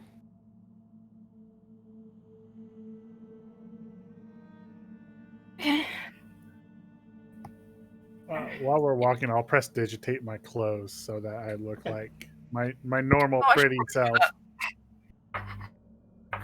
Okay. Regular blood off me. Okay, sounds good. So with that, I'm going to go ahead and move everybody back to Raven Rock map. As you are there, all of you are taken completely on the opposite end of the city, all the way through the upper and lower markets, past the Archmaster's Tower, until eventually you get to the King's Yard, which is the keep that is meant for training grounds for any of the guards and also any military that is anybody who joins the military in Raven Rock. They are also trained here. So you get to the training yard and you are taken in through several different buildings until eventually you make your way into what seems like his main office. Show that to everybody. That's generally what it looks like as you're making your way in.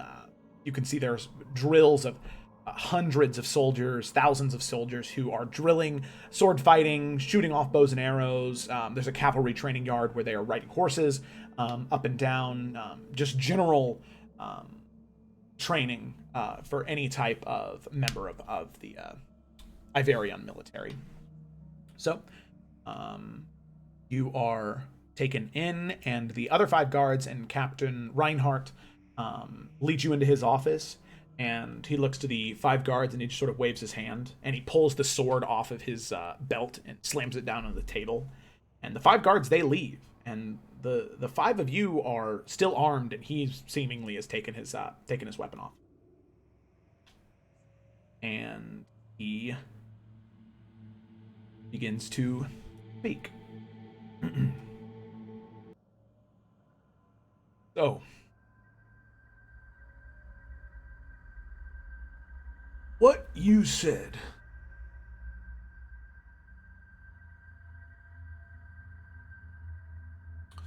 Let me ask you a question.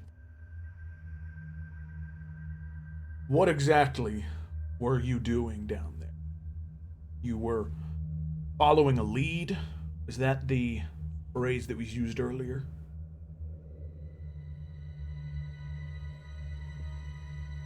You were Twig, that was her name? She wandered in and you chased after her? We are working for Lord Barthold. And yes, we were in the area because we had a lead. Twig here thought she saw something. I saw your friend guarding the waterfall, and I thought, that's odd. If there's suspicious activity in this area, this young man seems to be focused right here. Didn't want to cause any alarm, so I sent him on his way. And we went in. Were we expecting to find your guards as undead creatures of the night? No. But they attacked us, and we took care of it. Riddicy, would you like to fill in anything else, or...? I think that sounds about right. Yeah, no. Sounds good to me. I don't see what the problem is. We were just looking out for our friend, who nearly died in that cave. So, and looking towards you, Twig, you were following a lead from Lord Barthold, and you wandered in there by yourself and then they followed after you? Or was it a group decision to head into this area? She kind of like awkwardly looks towards Yuri. Well, they were with me at the time, but it was just me that went in there first. Of course. So then you were attacked by undead, dressed in guards' uniforms. And you killed Yes. them. And then you were making your way back out to see if anyone was there, or you were finished with what business you wanted to accomplish. You had ridden the city of the evil. Well, no, we weren't able to get through the whole cave since you interrupted what we were doing. But we had reason to believe that someone well, saw us in there, and we didn't want anyone to be alert, and that would have interest in, well, not letting us leave, seeing what we've seen. Well, we fucking went down there because 3 fucking whites followed us from behind, and I only know one fucking way in. So, we fucking went back there to see what was going on. And lo and behold, this fucking knobhead's holding my friend. And Roger's still staring at him.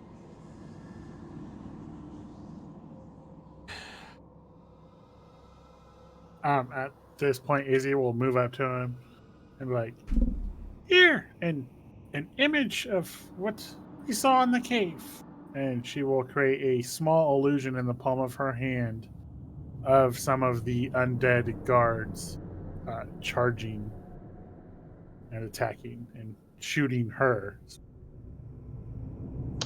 Thank you for the diagram for the. He already image there. knows, Izzy. That's the issue. He already fucking knows. Yes, I already know about it. Thank you very much. Over the past 5 or 6 months, we have found that there are guards who are undead. And any time that we've gotten close to getting to one of those cells, somehow they're tipped off. Somehow they know. So let me ask you this. When you made your way in there and you killed those whites, I'm assuming that if your eyes and ears were open, you probably heard someone speaking in there, didn't you? We sure did. Yes. Did you kill them? No, because you interrupted us. No, because you wouldn't have found them. They knew you were there. They used the whites as a distraction, and I'm sure that even if you were to go down there, because believe me, we will, together. We're going to go down, and we're going to continue to investigate. And you know what we're going to find? We're going to find another cavern with beds and crates and tables and chairs. And you know what? There's not going to be anyone there. There's going to be no notes. There's going to be one note in there.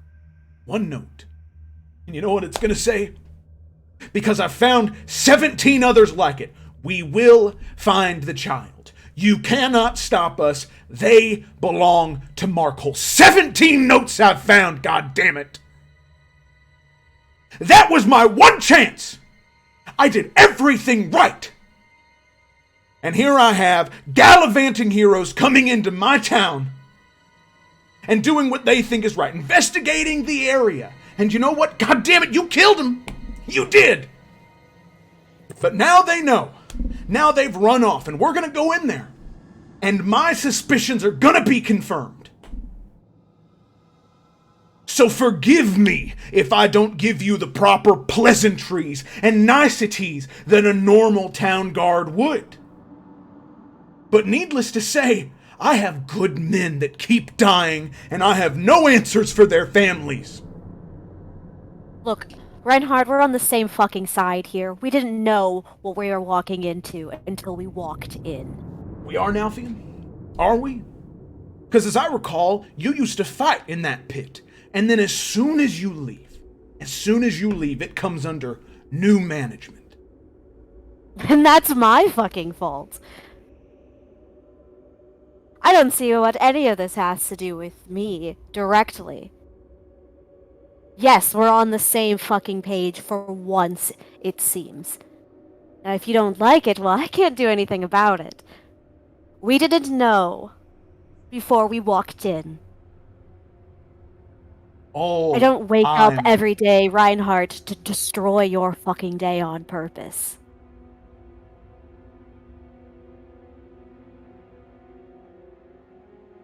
Then tell me why. And if you have an answer, I'd be more than happy to hear it, Nalfian.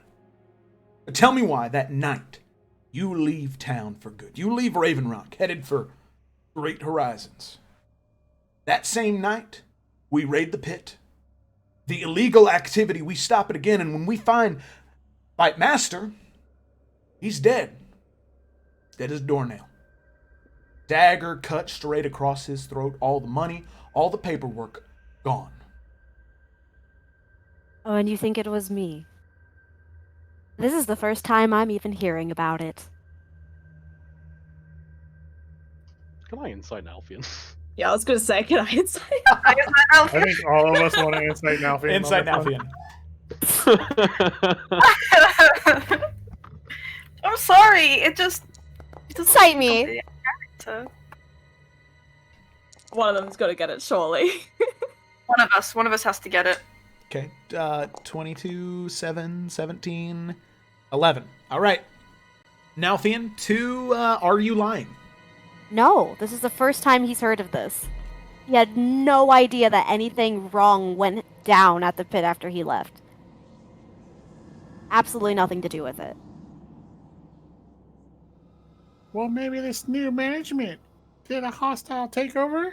I hear the new guy's not very nice either. Oh, believe me, I'm aware of this snake in the grass. I've heard of him.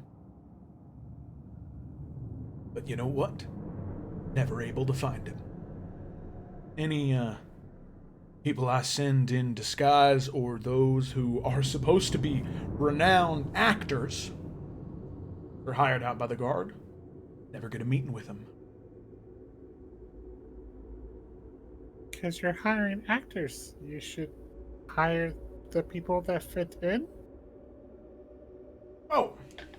Oh yeah, why didn't I think of that? Thank you. What was your name again, miss? Isabine. Isabine. Well, Isabine, fun fact, I did try that first. And you know what I found? Their head on my doorstep a few hours later. So, I'll try that next time, though. Thank you. Sir, I understand that there are frustrations here. Many, many frustrations. It does not give you a right to take it out on us. It's because of your failures. Now, we can try and help My you. failures. You're doing a great job right now. Calming me down. We can try and help you. Okay? Some of us have some interesting abilities. We might be able to work with you here to fix this problem. Go ahead and make a persuasion check. I didn't say what I was going to say. That would have been with disadvantage. Oh yeah. I mean, I probably shouldn't have said the failures bit, but he's a dick. I like how you guys... All right. Oh no. man. Oh no. Ah. You try it. That's what's important. Right. Someone's gotta be the calm head around here, because it's not fucking Elf or Grok. No. Grok should say nothing. Yeah, Grok's still in that berserker rage mode, so. She's just stood up in front of him, trying to keep his attention. Listen. I'm gonna level with you. All right? Under normal circumstances, I would be very appreciative of people like yourselves doing what you did. We would be. I also understand that you had no knowledge of knowing that there was anything else in there. But suppose you are working for Lord Bartold, and I have no reason not to believe that, so I'm going to. Suppose you are. Even if your mission may be held in secrecy, wouldn't you think it might be a good idea? Come to the person who is the head lawman in town to see if there is anything that they might be able to offer you? To make sure that there's not anything in particular that you could screw up just by existing somewhere? I do not mean to come off in a certain way, but you have to understand where I'm coming from. I have been the captain of the guard here for 20 years. I've spent my entire life making this city a better place. God's be willing, I've done a pretty damn good job up until about 2 years ago. Guards start disappearing, and then they start reappearing. Not as talkative, pretty quiet. And then, about 4 or 5 months ago, start discovering that those who reappeared never returned back to their families. At night, they would just stay on guard, stay on duty. Then, find out they're undead.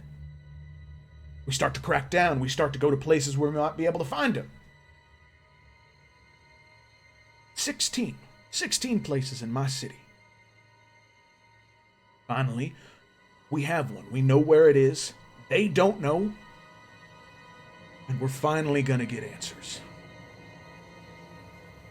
After 5 months of not knowing, we're finally gonna get answers. Then you show up. You do what you think is right. Didn't have to kill those undead. You could have run away. Tensions were high. Words were exchanged that were not appreciated by either side. And now we're here. And now, there are one of two courses of action we have. Either you, the 5 of you, drop whatever it is that you're doing here and allow us to work, or you work with me. And believe me, I do not like that at all. I'm sure about as much as the 5 of you like that.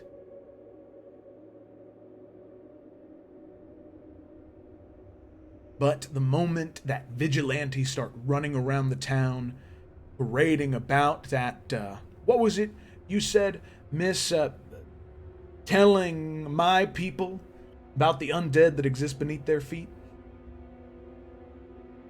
That's the type of shit that I don't want to happen. Because there is a thin veneer of faith in this city. Thin veneer that holds it all together. And all it takes is one poke, one prod, one hole, and the entire thing falls out. So, all of that to say, I'm sorry that we got off on the wrong foot.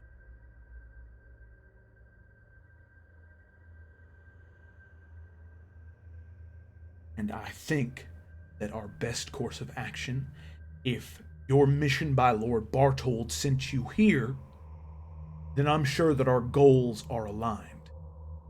I saw the look on your faces when I said the snake in the grass. We have a common enemy here.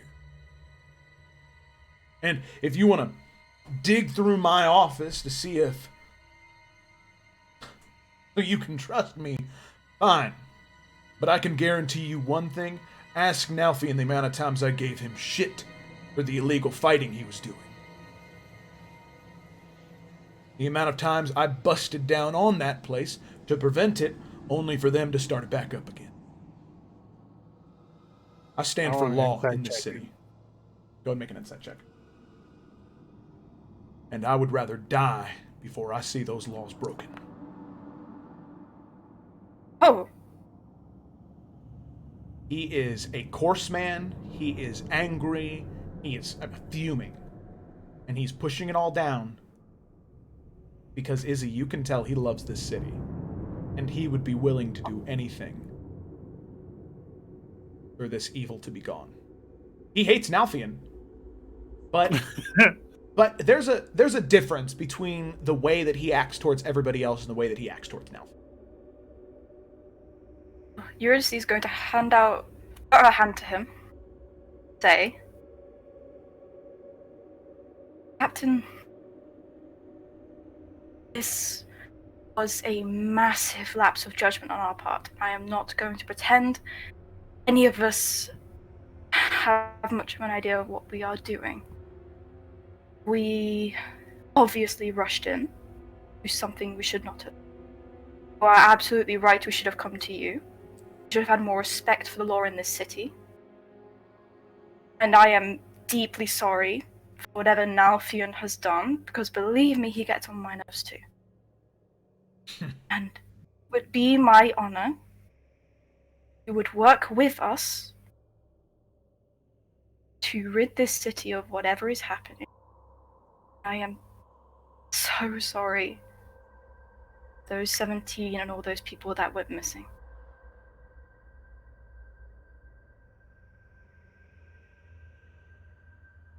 Go ahead and make another person.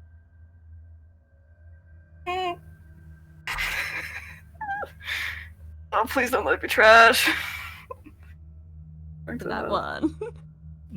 Please let it work. Way to put it in the ether, Gemma. Oh, yeah! Hey, 30.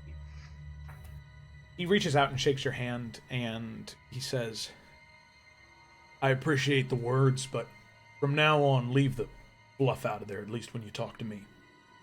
I hate politicians, and I hate fluffy words. Say what you mean. I understand you have to do that with others, but with me, I'd prefer if you leave it out. She has a lot of fluff. I'll be blunt if you need it. I wouldn't want anything different. Because listen, if we're going to be doing this together, and this is really something that you wish to fix, then I'm going to unassign all my guards from this task. Inform all of them that we've put a stop to it. Because my thing is, I vet every single one of my guards with the most finite microscope I can. Sometimes it seems as though there are those that slip through the cracks. Information is always leaked, always found. So, regardless of my personal feelings towards any of you,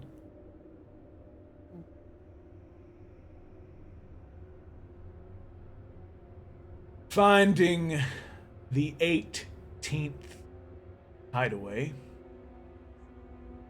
my best bet is the 5 of you.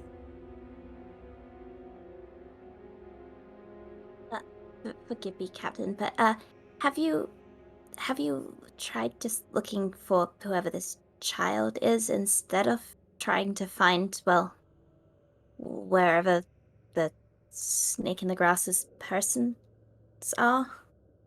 I mean, if you're looking for the same thing, then surely you're going to end up in the same places anyways. Yes, and that's a good idea. The issue is that we've always found is we never have any more information on who this child is, where they might be, or even what they look like. I did have some guards go to the temple to see if there were any records of children born in the past 5 years with any type of anomaly or anything different about them. And there were a few, but all of them have left Raven Rock, or they died shortly after birth. I mean, far be it from me to tell you not to check again. The temple sometimes, the bishop there and I do not exactly have the best past, but We didn't have the best relationship with the bishop in Sandpoint either. I think for the first time, after all this tense moment, Grok would like legit laugh at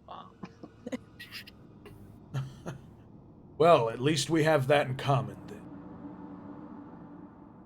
But who knows? Maybe a fresh face. They might be more willing to speak to you. Do not say that I sent you here. I can't believe I'm doing this for Alfian Bay near, but guess anything has a chance to work. This is the time. And he kind of opens up one of the drawers on his desk, and he pulls out one golden token with it looks to be enameled blue steel around it, and it is a what looks to be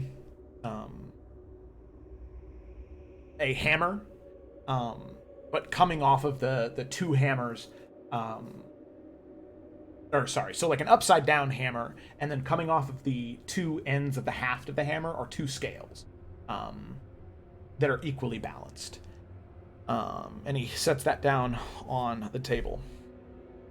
That right there is the sigil of the king. Now, I want this back whenever we finish up here, because this could get me in some real trouble if it leaves Raven Rock. But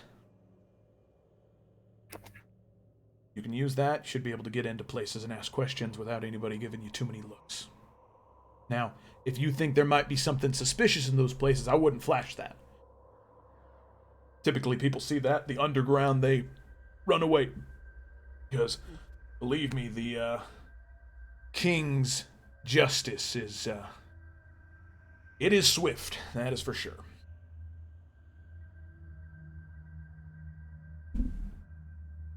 Okay, thank you. Just gonna pick it up.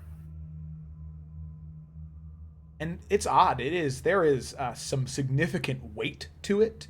It probably, although it's only the size of maybe, trying to think of a good, size. On stream, but it's, I'll hold it up on stream, so if you look at that, you'll be able to see it. But it's about this big, where it's maybe the size of the palm of a hand. But it is maybe 20, 30 pounds. It is dense. And then I think that there is so it's heavy, very dense, size of the palm. It's gold with that enameled blue steel wrapped around the edge of it. And it is, you feel, Eurydice, a sort of divine health wash over you. So, pretty much while holding it, the same thing that paladins have when they reach, I think, 6th level, Divine Health. You are removed of any poisons or... Nah, it's third. I've got it now, fam. Oh, yeah, so you have the same thing that Grok has, yeah. So, Divine Health. Just from holding it. Not even attuning to it, just holding it. Oh, she likely hates that, but she's gonna hold it. Not for any reason, but she's... Okay. Yeah, okay. Okay. Alright. There we go. Stuck it away. Yeah. There we go. Oh, oops. Weeks. We'll look up Divine Health after. There we go. Yep, makes you immune to disease. Nice. Okay. This is heavy. Thank you very much. We might start at the temple. We have 3 gifted researchers in our group, so it's definitely something we can look. Well, if you think you could find anything, there is also the Sandor Museum. If you're looking for texts that are older, I think you might be able to find something there. But we're not done yet, because we're going to go back to that waterfall, and we're going to look through it. My suspicions are going to be confirmed. And if nothing, I have another sheet of paper to add to my collection. Got that to look forward to, at least. Of those papers, has anybody looked at them with magic? Yes, they're just ink on paper. Ink on parchment. Well, That's point. Reinhardt and Alfian. What a team. Yeah, who knows, maybe if all of this goes well, invite you over for dinner sometime. I always remembered you enjoyed doing that. Maybe we could go Not back on your to that. fucking life. Well, who knows? Maybe, if not me, might be somebody else who you'd like to go out to dinner with. Why don't we lead the way, Captain? Please do. Yeah, Alfian's gonna get up and start heading out. So, with that, he'll follow you out, and he'll walk with you through the city. Still not armed. Left his sword on the table. There's definitely an air to him where it does look like he can make his way throughout the city without feeling much fear of anything. I mean, even fear of any of you who were just threatening him not but an hour ago. He seems to, it takes a lot to shake him, and he's not bothered by any of you at all. So yeah, I mean, yeah, he's not picky at all. You guys can, pissing contest this all you want. Yeah, no. Nelvian will make sure him and Grok are the first to go in. Yeah, sure, no I problem. mean, I've got a control undead I kind of need to deal with, and I don't want him seeing that. So. Oh yeah, that's fine. Nelvian will let Grok go first, for sure. Alrighty, so, with that, you make your way throughout the city, back to the upper and lower markets, until eventually you do get back in to those, back towards the waterfall. And as you make your way back in through the waterfall, Grok, I'm assuming you're kind of taking off and... Yeah, like not like sprinting, but like power walking. Mm-hmm. And he's obviously not. When he gets there, he's not going to dismiss the friendliness. He's going to kill it while it's friendly. Oh my god. Okay. So you do, and I'd probably say Twig, since you have the highest passive perception, you can... He definitely does cock his head at how fast Grok is walking compared to everybody else, but he doesn't say anything. So Grok, you are able to get in there easily, one hit, kill, swing at it. It was already pretty low after the whacking back and forth. The slugging match. Yeah, yeah. But so eventually you crack into its head, falls, lands on the ground. Luckily, you were further enough ahead where it seemed like nobody heard it. So make your way through. He looks down at the corpses, and he says, "Now, 1 second." He walks over towards where those mess of cobwebs were. And he sort of looks down and sighs. Says,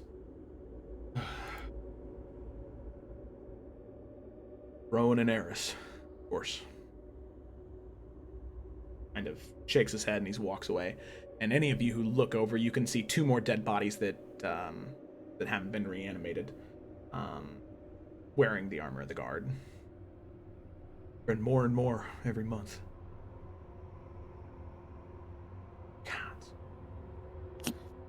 Well, other than me, is there anybody in town who, you've pissed off recently? I need a few moments before we get too deep. Sure, take your time. Well, as I'm sure you can assume, there are a lot of people who don't like me. People that be I don't willing give a to... fuck about you. I'm talking about the city. If you've pissed them off, that's one thing, but they're gonna start with you. Who's mad at the city? Well, thing is, except for this, things have been peaceful. I mean, tensions have been on the rise with Tarkir for a while now, but Tarkirians are all about chivalry. Looking your opponent in the eye, so it doesn't seem like them, but I suppose it could be. But other than that, I there has been an individual who has been in and around town near the Guts and Grog Tavern. They've been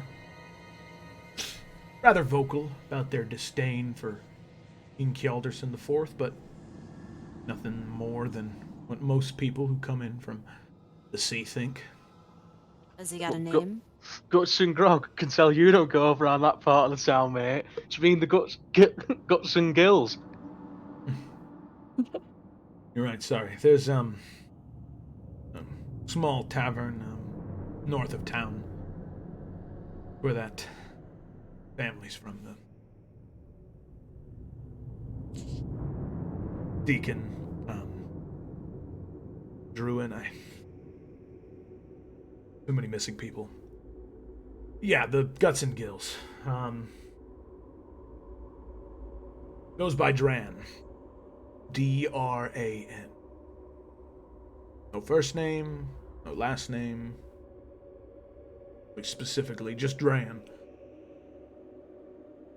I'm presuming Grok's never heard of this person, even if he's been there just a couple of times. No. No, right. There's an individual there who might give you some context. Old friend of mine. Not part of the guard, but just somebody who likes to see law and order when they can.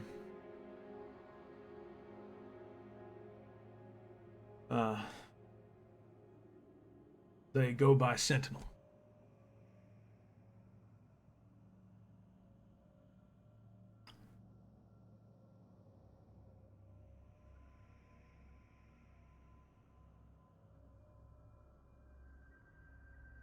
Okay.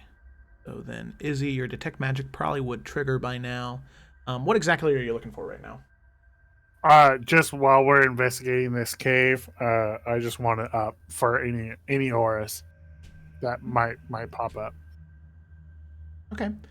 I know the crystals are probably going to pop, but I'm looking for basically things that aren't the crystals, some sort of clues that may be overlooked by his people. Mm-hmm. Okay, so as you're walking through, and that lasts for how long? It's 10 minutes. 10 minutes? Okay. All right, sounds good. So as you continue to make your way through, eventually you get past the original caves that you were traversing through initially, making your way through that small entryway, and you get to, and I'm going to go ahead and show you here, what eventually comes to a fork in the cavern. Reload the scene. New scene. So, the group of you can see easy enough as you're making your way through. I'm gonna go ahead.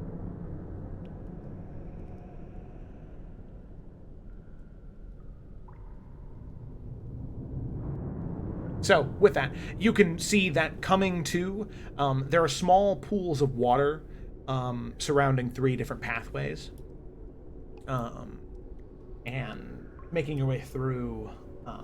Izzy, you do get the sense that coming from this direction, there is something very similar to the crystals, but it is a much stronger source that you're getting from that area. But from this area right here to the very far north, straight up, it doesn't seem like there's really any type of magical anything that you're getting from there. Okay, and are these pools of water deep? No, maybe 4 or 5 inches. Just shallow water.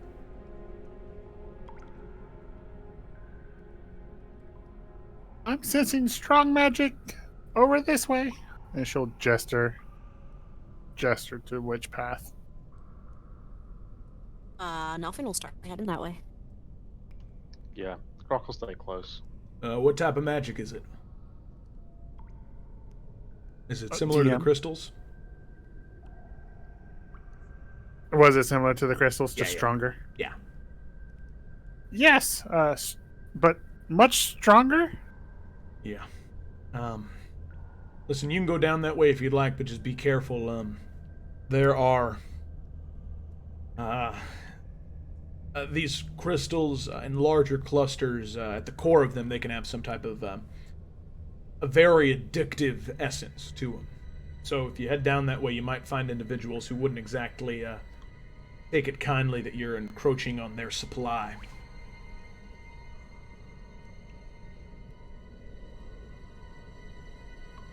Okay, we'll be Right. careful. Do I hear anything as we approach, like Grok and I? Yeah, the closer you get, you can hear this, like, almost like a pickaxe into stone, just tink, tink, tink, tink, tink. You can just hear lots of them over and over and over again. Just tink, tink, tink, tink, tink, tink, tink. Is this a dead end over here, Joe? Over where? No, that's the area where there's no magic, but That's there's an an opening. There's an opening there. Okay. Like I said, just if they see you, they're like rabid animals. So just Well, maybe we should go up here first then? And if we must, we can go that way first to avoid a fight? Right, whatever, just point me in the way. And he'll, like, tap Nelf and say, right, I'm with you, lad. Can I see anybody? Not from right here. I mean, if you were to get closer, maybe. Alright. Nelson intrigued. Leave no stone unturned. Okay. Go ahead and make a stealth check. And then if Grok, if you're getting up there with him, you need to make one. Yeah, I mean, I'm going to be making a disadvantage, but Grok's sticking with Nelf. So, disadvantage stealth time. Oh, that's a survival guy here. We're gonna get in a needed fight. What do you mean unneeded fight? I mean, I'm not that close. Nalfin's just gonna peer in, make sure all's good. If they want to get high off of their crystals, they can. Okay, so Nalfian, you are able to stealth and get fairly close, and peeking through, you can see that there is light bleeding through.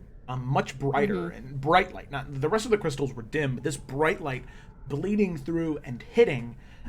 It is a little overwhelming for your eyes at first. Grok, however, you end up going towards one of these wooden structures that are poking out over the side and going to lean on it, and it just cracks and falls into the water just from the weight of your gauntlet. And you can hear all the ting, ting, ting. Stop. And you can hear one sharp voice. Who's out there? Who's out there? Someone out there? Who's out there? No! That's the wind! Go back to your thing. Who's there? Who's there? And you can see coming out of the area is this thin, malnourished, ratty clothes, bloody fingers and feet. Gaunt face. I mean, if you wouldn't know any better, you would assume that they're undead. And so the person just kind of, who are you? No, He's no, my no. friend. We're fine, mate. We don't want your shite. Don't worry.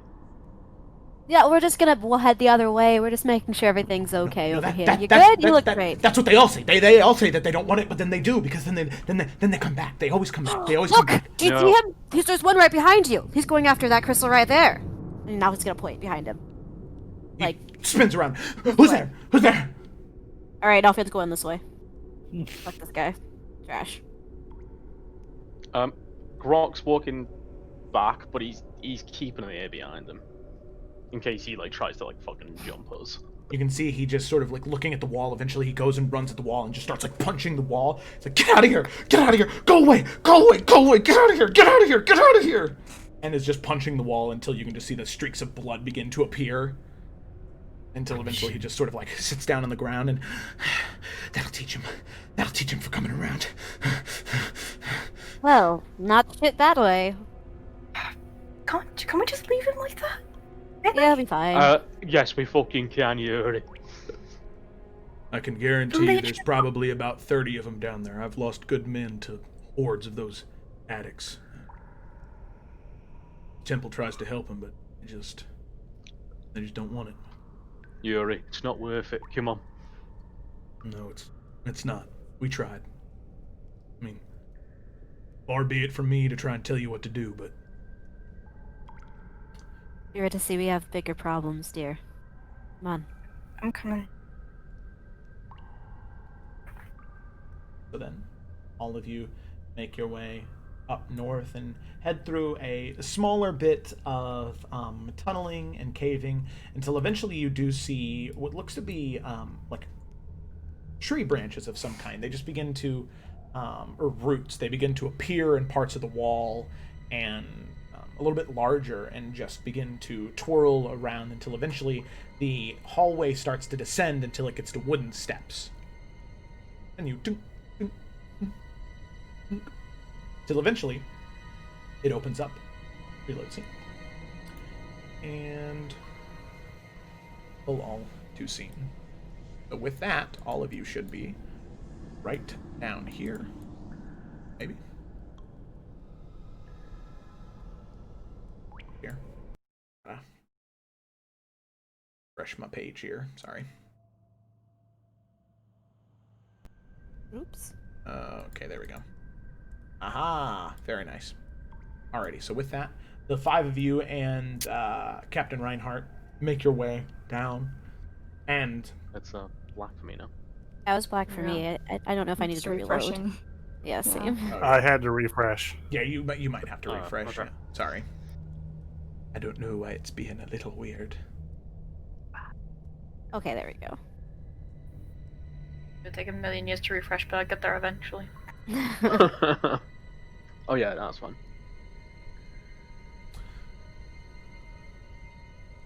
I will wait for Lisa to get back in. I'll just steam on a pasta. Guys. Get that out. Damn. Game paused. Man, who needs Yuri? Not I.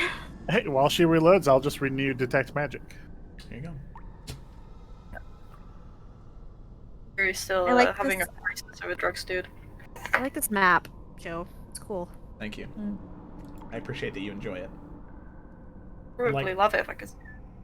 I like getting the compliment, especially after everybody yelled at me for about a half an hour. I didn't. Told me how bad I was at my job. What? Who's- I didn't. What? Who said you were bad at your job? No, You no, no. all yelled at the guard. Yeah. Oh, ha! That was great. Yeah, man. It made me scary. Fucking Jesus. Grok's Yeah. terrifying. Yeah, sorry. I kind of went berserker rage. It My was bad. cool, but terrifying. Good. I totally thought I was gonna have to paralyze him and then like launch all my level 2 spells. Thought we were screwed. We had it. Uh-huh. I put them up and it went well. It's fine. I thought we were going to become the new city guards for a second. Oh gosh. All right. Is it still loading? I'm good. I'm good. Oh, I'm good. Mine's Gucci. All right. Yeah, we all Gucci. You know, Gucci. Okay. Alrighty. Like, so then, Captain Reinhardt, he just sort of stops in the steps and he says, "So would all of you like to lead the way again, or are we over that now? Or nope, you're still going. All right, please lead the way." She'll let him walk in front of her out of respect. Ah, fuck him. I mean, Please keep going. Like Blake's us. got the right idea. he's a damn big boy. He can walk in any spot he wants to. All of you make your way through. You can see that you're now treading through, like I said, about ankle-high water, and you get over to a small collection of man. Sleeping bags? bedrolls. Flame still lit. Oh, it's still on fire? Flame still lit. Right, Rock will get his anchor out. Yeah, no, if you don't get his Wand sword at the out. ready. Blake just always has a crossbow on her. Yeah, that's all great and all, but there's nobody here. Oops. All of you make your way around. You can see that some Ladies, supplies are let's do it still then. left. Rations, blankets, pillows, things like that. The fire's still lit. Up here in the... Somebody up here in the top portion. Yeah, Izzy up there. You can see that there is a much nicer platform and bed with a set of, like, sort of barrels serving as chairs. A table there with tankards. A brazier in the corner, still lit. And going up the steps, looking inside the chest, there's nothing there. But on the table, there is a sheet of paper, and it is exactly what he said, As he said. it would be. Son of a...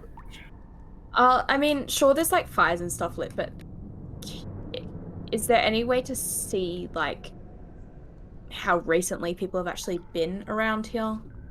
Like how lived in things look? Yeah, make a survival check. Are there any supplies or anything else of note, like even mundane items that I could find in this area?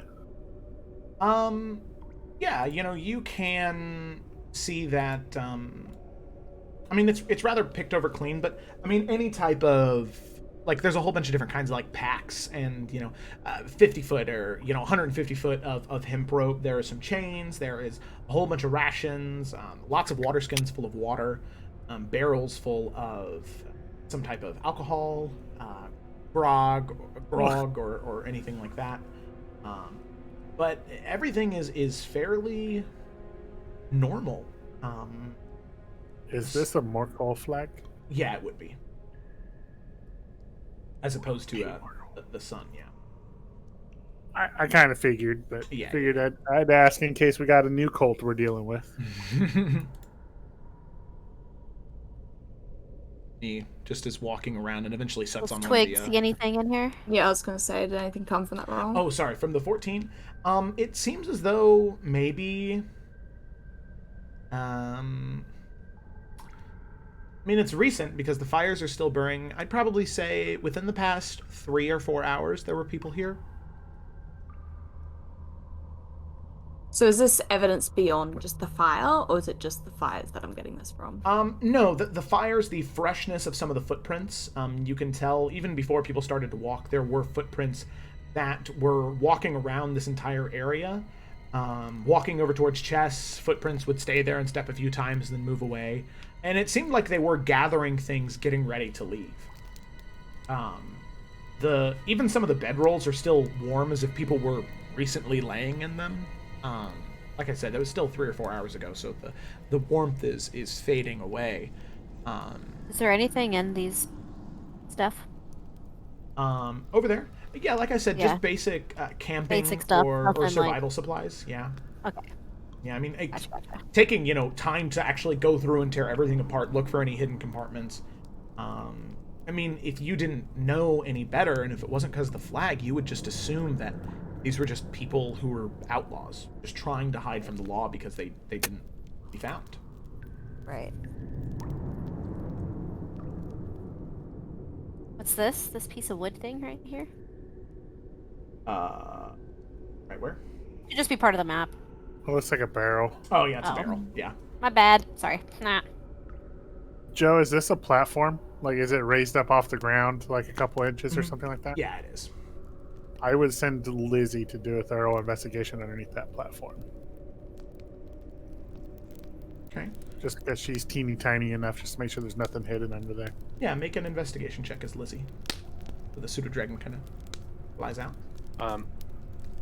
While Izzy's doing that, Brock is smashing open crates and barrels. He's not digging through them. He's like kicking them over or legit just twatting them to pieces.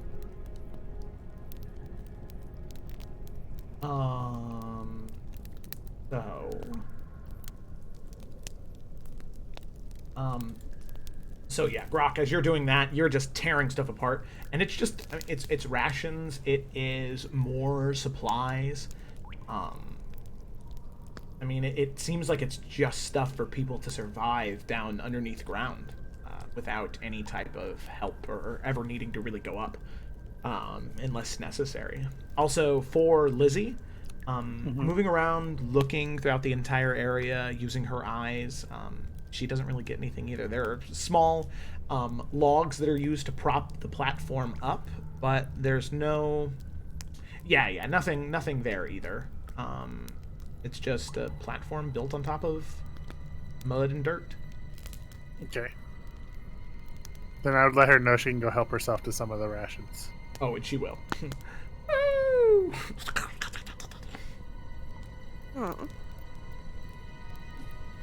So, as I said, I'm assuming you found the note already? Yes, exactly as you said it would be. Same exact message.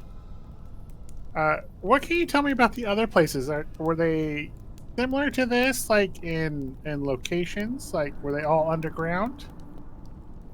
Yes, all of them have been underground except for the first one we found.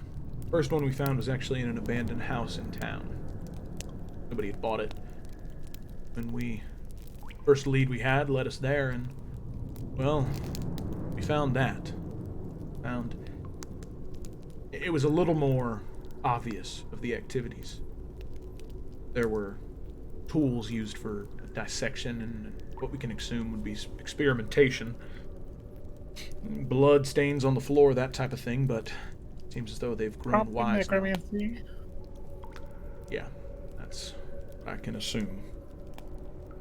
Has anyone put all the places on a map to see if there is a pattern? Well, we do... Or a shape? We do keep them marked, just in case, but we never tried to connect any dots or anything like that. That could lead us to a next place, or maybe help narrow it down where they function. Good point. I didn't think about that. Very well.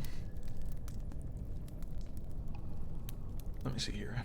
When we get back to the King's Yard, I can pull up a map of Raven Rock, and I can show you where the other ones were. According, this is spot number 17. So hopefully there's something.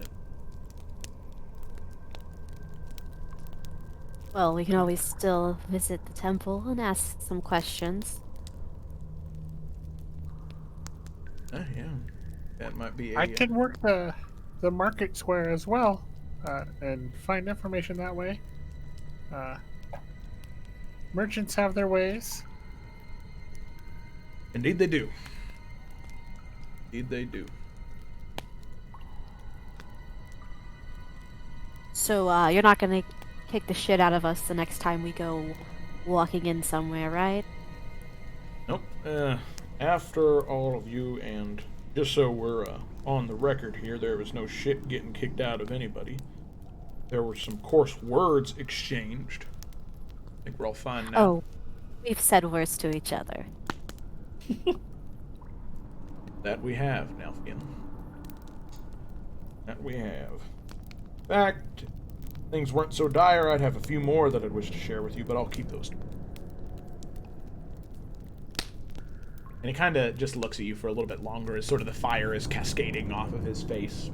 As the two of you just kind of staring at each other. Yeah, we'll hold that stare.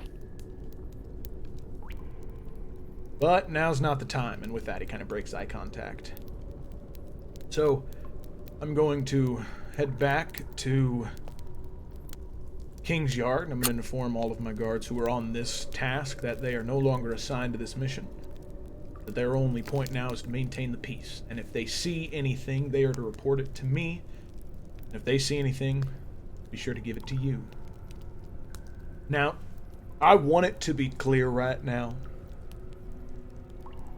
that I will be sending a raven, Lord Bartold, for specifics. I trust all of you, because there really wouldn't be a good reason you'd wind up here unless all of you happen to be working for this...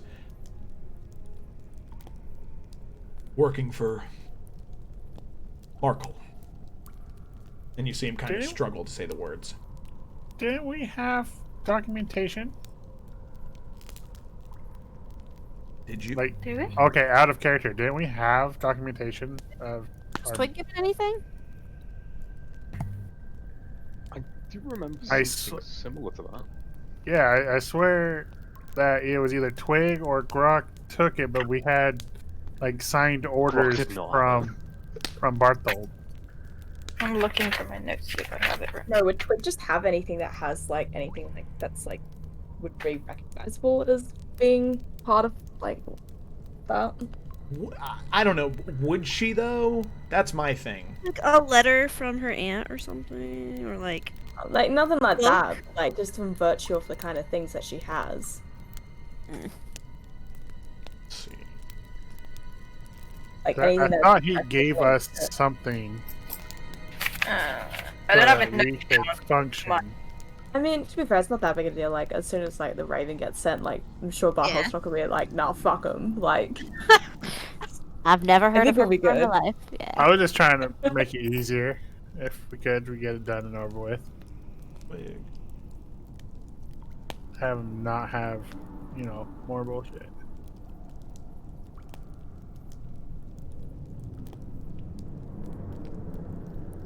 Yeah, no, I'm kind of looking through everybody's inventory right now in Roll20, and I don't see anything in. yeah, that's bad. Just means that a little bit delay on. I mean, we for still- everything else, but we're Gucci. Yeah, we're good enough. I So, was just trying. you all, I am putting my trust in you, because obviously you're capable of yourselves. You killed those whites. I saw their bodies on the floor.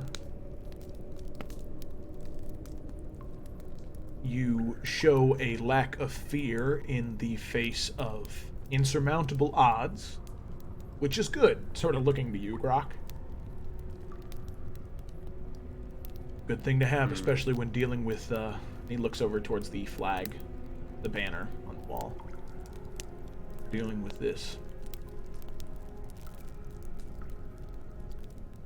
So, you all start your investigation. I will, put those pins on that map and see if I see anything. Maybe get a second opinion whenever all of you should come back. But from now on, please, if you find out anything and you can come back to me, please communicate that. I want this city to be safe, and all of you want to complete your mission. We're on the same team, regardless of how we started. Believe me, I very obviously do not like some of you, and most of you do not like me. But we're doing this. And it's happening. I got no choice. Do you mind if I accompany you back to the keep to help you with the map? Of course. Rest of you? What time is it, Joe? At this point, it's probably... you guys left, like, right early in the morning. It's probably noon, 1 p.m. Mid-afternoon. Okay, so we still have time probably to go investigate the temple. Not that nothing really wants to go there, but... Mm-hmm. Yeah, you well, would, and my merchant thing takes like a full day, so the Yuri map's would- probably best if I go look at that. And then maybe the library. What'd you Or, say? I mean, museum. You really wouldn't want to go to the temple. Now that you stop being so sus, just go to the temple. Twig can go. We can go with Twig. Well, we have a few of the leads of our own, so... Twig will save you guys from God. Will she? I have to, my guy. Twig is a demigod. You guys didn't know? Who is the temple to? Just a general one, or is it someone specific? No. And this is the capital city. This is it's a temple to all of them. It is all 9 divines. Yeah. So it's like the temple in Solitude. It's got shrine to each one. And the thing is, almost every temple you will go to will be that. I'm not even gonna say almost all. Any of the temples you're gonna go to, at least in Tarkir or Iverion, are gonna be that way. There's not like specific worship of one for an entire city or town.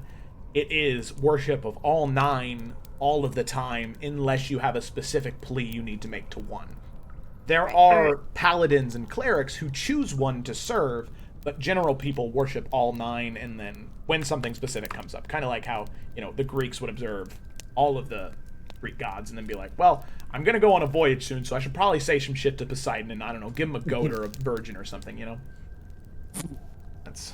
Yeah, that's how that They'll works. happily take the virgins. I'll give him now. What'd you say? Look at it now. I'll give him now. Now's the absolute virgin. Oh, big dick energy he has. Thank you. Okay. Yeah. Okay, all right. We're gonna steer away from that. And so Don't wanna... we have a so just so I know, it seems like Nalthian, Eurydice, Twig, and Grok are gonna go to the temple. Yeah. Yeah, so far. And then Izzy and Captain Reinhardt are gonna head back to the keep, and then Izzy, you're gonna go to the merchants' quarter and set up shop. No, that'll be the following day I would do that, because for that background ability, it takes a full day. Gotcha. So would you head to the temple? But with I would him? I would just do the keep and then maybe go to the museum for research. Okay. Izzy also doesn't like temples. Yeah. So There's then... no one like temples here. The fuck's wrong with you all? That's our group name. Temple haters. Temple haters. Temple haters. Temple haters. Temple. Okay, so then would anybody else prefer then to go with Izzy to go to the museum if everybody seemed to have a supreme uncomfort with the divines? Gronk's fine with temples. I mean, he worships Cord, right? Yeah. Yeah. Well, Nelfian fucking despises Reinhardt, so he's not gonna go. I think Grok would be more scared of the books. Yeah. Wow. Grok's not that dumb. He knows the Grok the can read. yeah. Grok can read.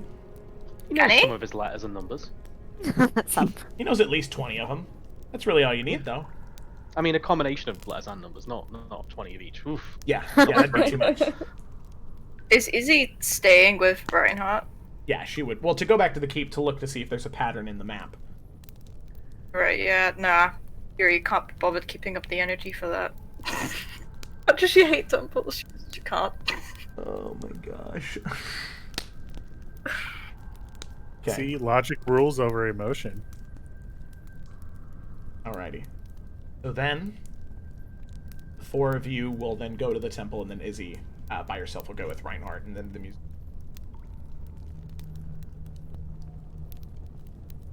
Yes? Yes. Okay, alright, there we go. That's verbal affirmation. That's what I was looking for.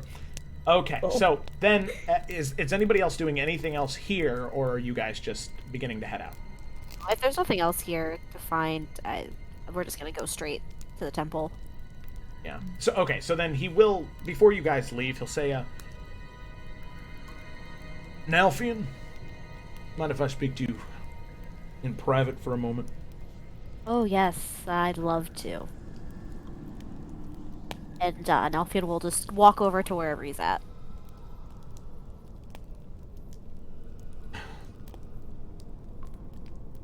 How long have you been in town for? Only a day or so. Make a stealth check for Lizzie.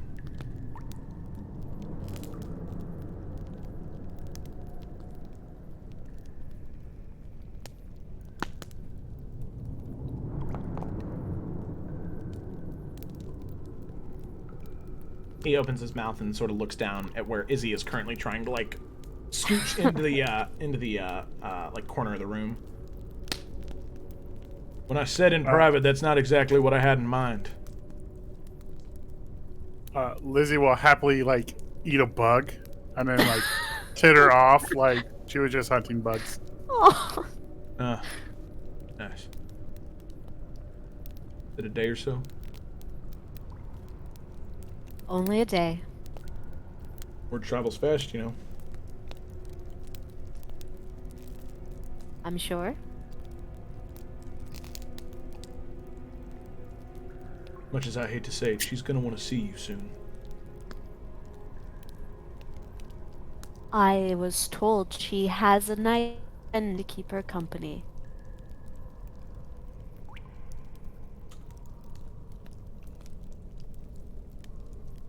Much as I hate it, you and I both know her. As soon as she hears you're back in Raven Rock, she's gonna see him kind of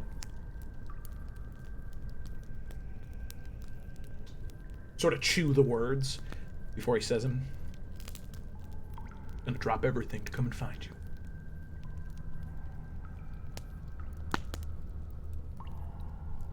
Well, like I said, I hear she has a great new friend to keep her plenty of company, and if she doesn't have to hear that I'm here, then, well... All I'm saying is, if she hears and she comes to find you,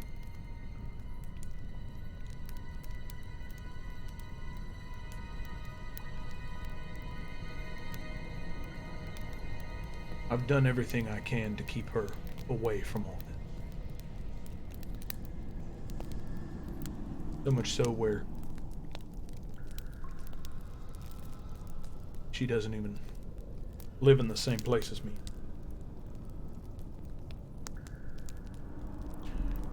Keep her in the manor with Lord and his daughters. Look, If she somehow gets out and finds you,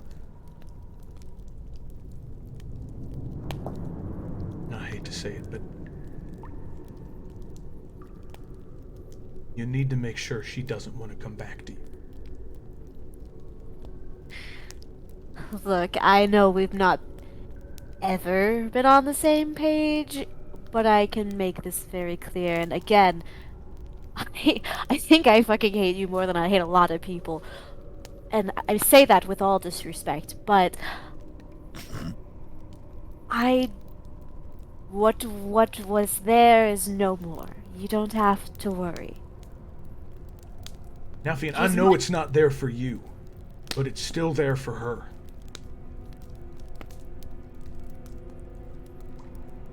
Right.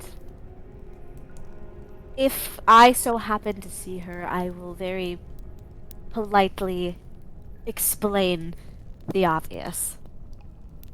She doesn't need to know about any of this. It's not anything she needs to know about, and there's no need for her to be involved. There's no need for us to be involved. Good. All I wanted.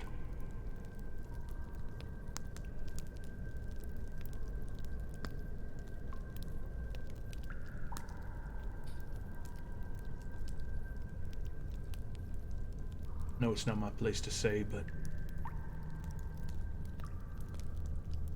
that girl, she looks at you a lot like how Melina did.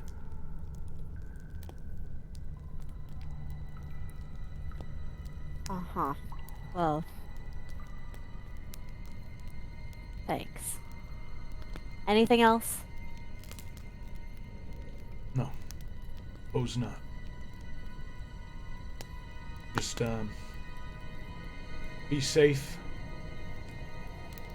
Because once this is all over, I'm finally gonna kick your ass once and for all. Oh, I'm looking forward to it, old man. And, Nelfino's just gonna, like, give him a nice little friendly pat on the shoulder as he walks away. And you can see the one, like, broken arm. It's, like, in a cast on the one side. And nods the pat, and so, with that, the, 4 of you, Twig, Nalfian, Eurydice, and Grok, head out into the city of Raven Rock, and you begin to head north and all the way to the top of the city, up towards the very, very top here, up towards the large cathedral that is there. And then Izzy and Captain Reinhardt, you head back towards the King's Yard in hopes to see anything on the map, and then also to head to the Sandor Museum if you end up having enough time. So, as the party sort of diverges, Izzy going by her lonesome and the rest of the party heading towards the temple, getting ready to hopefully find some answers to what exactly is happening here, and hoping to find out maybe who this child is or what the cult wants. That is where we're going to end tonight's session. No.